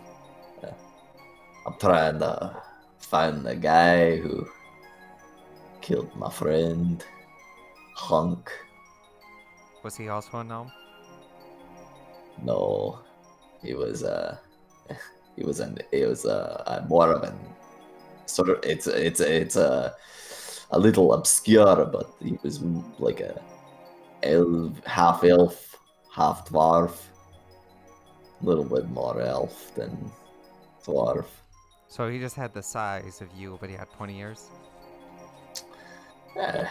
But He was around that. he stood a little bit taller than most of the other dwarves around you. He was not as not as wide as some of you. He had that elven thinness to him as well, but he definitely had several dwarven Big features beard. to him. He didn't have as big of a beard as the rest of you, but he definitely had a very adequate, nice beard. But yeah, but he had very thin elven features to him as well. So he definitely did take more from his elven blood than his dwarven blood. Okay. Yeah. I don't. I'm just trying to find out who took him away from me, and I got a little bit of information. Well, now you know you got a name. It's more than what I got. What's the name? Is it okay if I say the name? Well, we heard him say the name. So, like, Yeah, he said it. He gave all that information in front of all of you. The only one who seemed to be secretive about it was Angelina. Oh, okay. what do you think you would do if you found him? Well, I can guess, but Yeah, I I think mean, I gotta guess. You can guess a couple things, but I'd probably try to figure out why. So would you ask him? Or just go for the kill? I certainly would ask him why. I mean, he might not say it, but I'll make him. I want to get him to a point where he will tell me. You know, again, it's more than what I got, Hank. So like, you know, we'll definitely make sure to help you out with that. You know, Alright. definitely not like the murdering him part. You know, maybe Oh, he'll just, yeah. maybe he'll just like be cooperative. You know. Maybe he will be cooperative. And then Dolphin will like turn to Esther and be like, did you not want anything from, you don't want any like cool stuff from that guy? From Demeter? Didn't you hear what I said, Dolkin? No. He had nothing that he could have given me. That man literally, that man literally gave Hank a bag of holding. Do you think that's worth more than your soul? No. But it's fun. But I got it! But I got it, and I get me soul! I got it technically for free. You know, I was like, you know, I guess if you got my luck though, I guess it'd be pretty bad. I simply do not want to gamble away something that was almost lost before. How was that?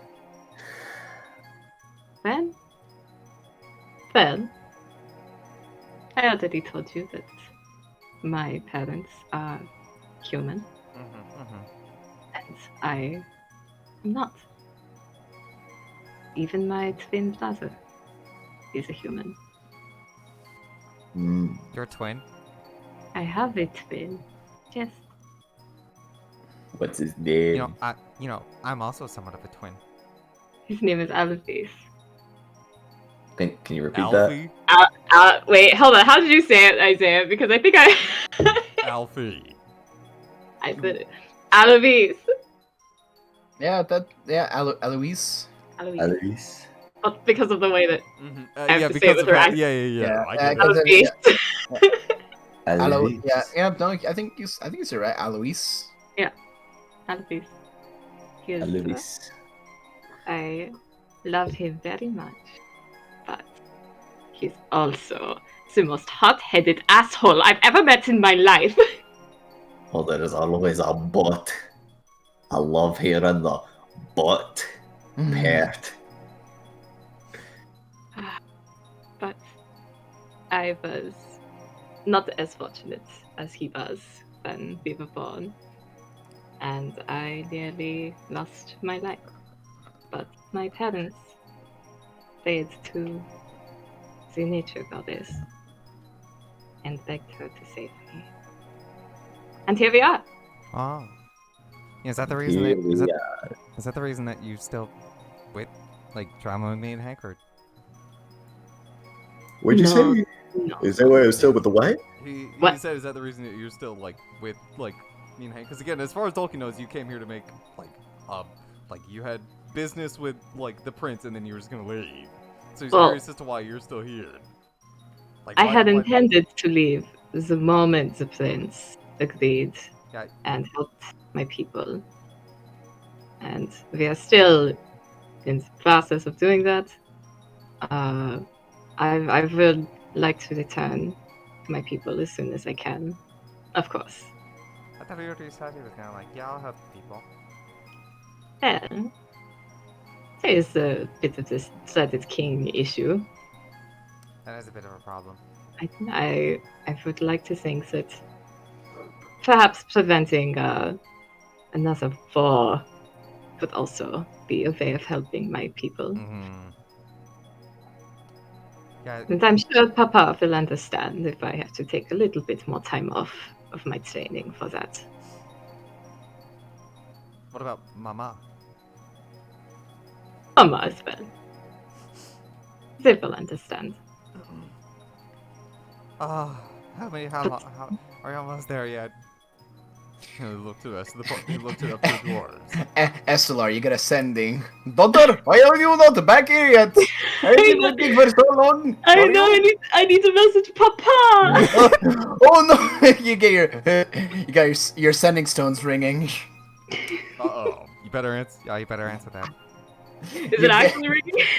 No. Oh, okay. Estelar, you have 13 missed calls on your sending. And they're all labeled Papa. And they're all labeled Papa, with one being Mama. Mama.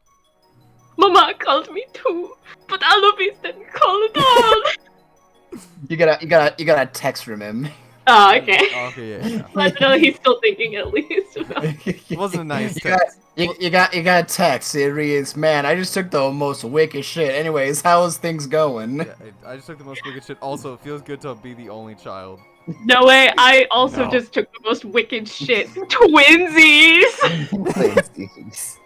But if there's nothing else you guys want to discuss with one another, Dolky just wanted to, like, you know, talk. to converse with the party again, get to know them better. Again, he's traveled with them for some time now, and again, like, you know, if ever they had questions for Dolky, like Dolky wanted to know like why they were all still here, because as far as Dolky knew, they didn't have like a good reason to. But the fact they kept staying, he was like just wanted to get to know them better.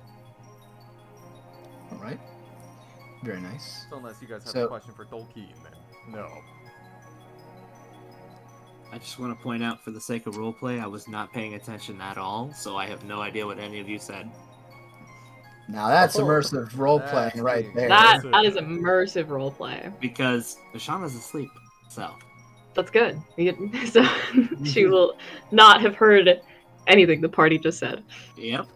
Wonderful. Fantastic. So, you all come walking to the large gate, which Hank, you are familiar with, considering this was one of the last things you saw before leaving Holgeder, not but a month ago, as you were banished from it. And surprising that none of these dwarves seem to recognize you, but probably all for the better that they don't. You get to the gates. They have some extra barracks and extra beds for all of you, and who's still up and willing, they get you just a nice bowl of stew, just a potato broth with some chunks of beef inside. Simple, but filling, and you all head to bed. Your exhaustion, I believe, you get whatever exhaustion you have. Yep, you get 1 point of exhaustion removed off of you as you head to bed, and you wake up fresh in the morning, ready to go and head back, and that is where we'll end the session for tonight. Awesome. Still only have half my movement speed. Huge. I lose. I hope you guys enjoyed that session. Yeah, pretty good. Wait, you lose one? I lost one exhaustion. You only lose 1 exhaustion. Okay. Per long rest. Per long rest. Okay. You know, I don't need movement speed or. This session and the last session were 2 that I was preparing for quite a bit, and I am very happy that you guys are got to this point. I'm excited for us to get to the next combat encounter, because I have like some roleplay kind of stuff that I want to do during combat. So well, and now from what happens here, you guys are free to either take Demeter's words at heart and try and help out, or continue doing what you're doing, or doing something else. It is up to you. What you know guys what? do. You know what I should have asked Demeter? If he can see when people are going to expire, does he know when he will expire? Ooh, that's a juicy question. You would have confidently said never. And then Tolkien would have shot him. And then you incite him. Oh yeah. Like he's and then, super close. And I roll a nat 20. Yeah. And then we roll initiative. And then you roll a nat 20 and you get never. Again, the gods are concepts given form. And death is a concept that can never really be erased. So, unless it's ever removed from him, he cannot see a time when he expires. That's it. Right. I'm making Well, Terminator. I'm making Terminator future. We're all becoming robots. All right, I this mean, he could is see an end, in the dystopian future when there is no more life. Exactly. That's why I'm making Terminator future. No more humans, only robots. No more life, just death. That'll teach him, that piece of shit. Also, even if you wanted to, you cannot fight him in the underworld. damn. You cannot fight him, and he cannot fight you. The only way he would be able to do anything to you was with his game. That is a set of rules, in which case he is able to affect you. That's it. Because that is an agreement to terms. That's it. I'm taking Celestials as my favorite enemy, so when he comes down to Earth, I can kick his ass. You will not be able to do that. You will not be able to do that either. Ah. Just you wait. They're actually Celestials and gods are a little different. Damn. Celestials are more just the workers for the gods. Well, shit. Well, hopefully he'll just be an abomination, you know. And that's a reason why you guys attacked Tethanol, and he was not able, and you cannot affect him. So can you tell me what chemical Tethanol is? I'm pretty sure it's made from teeth corn. Teeth corn? Alright, thank you.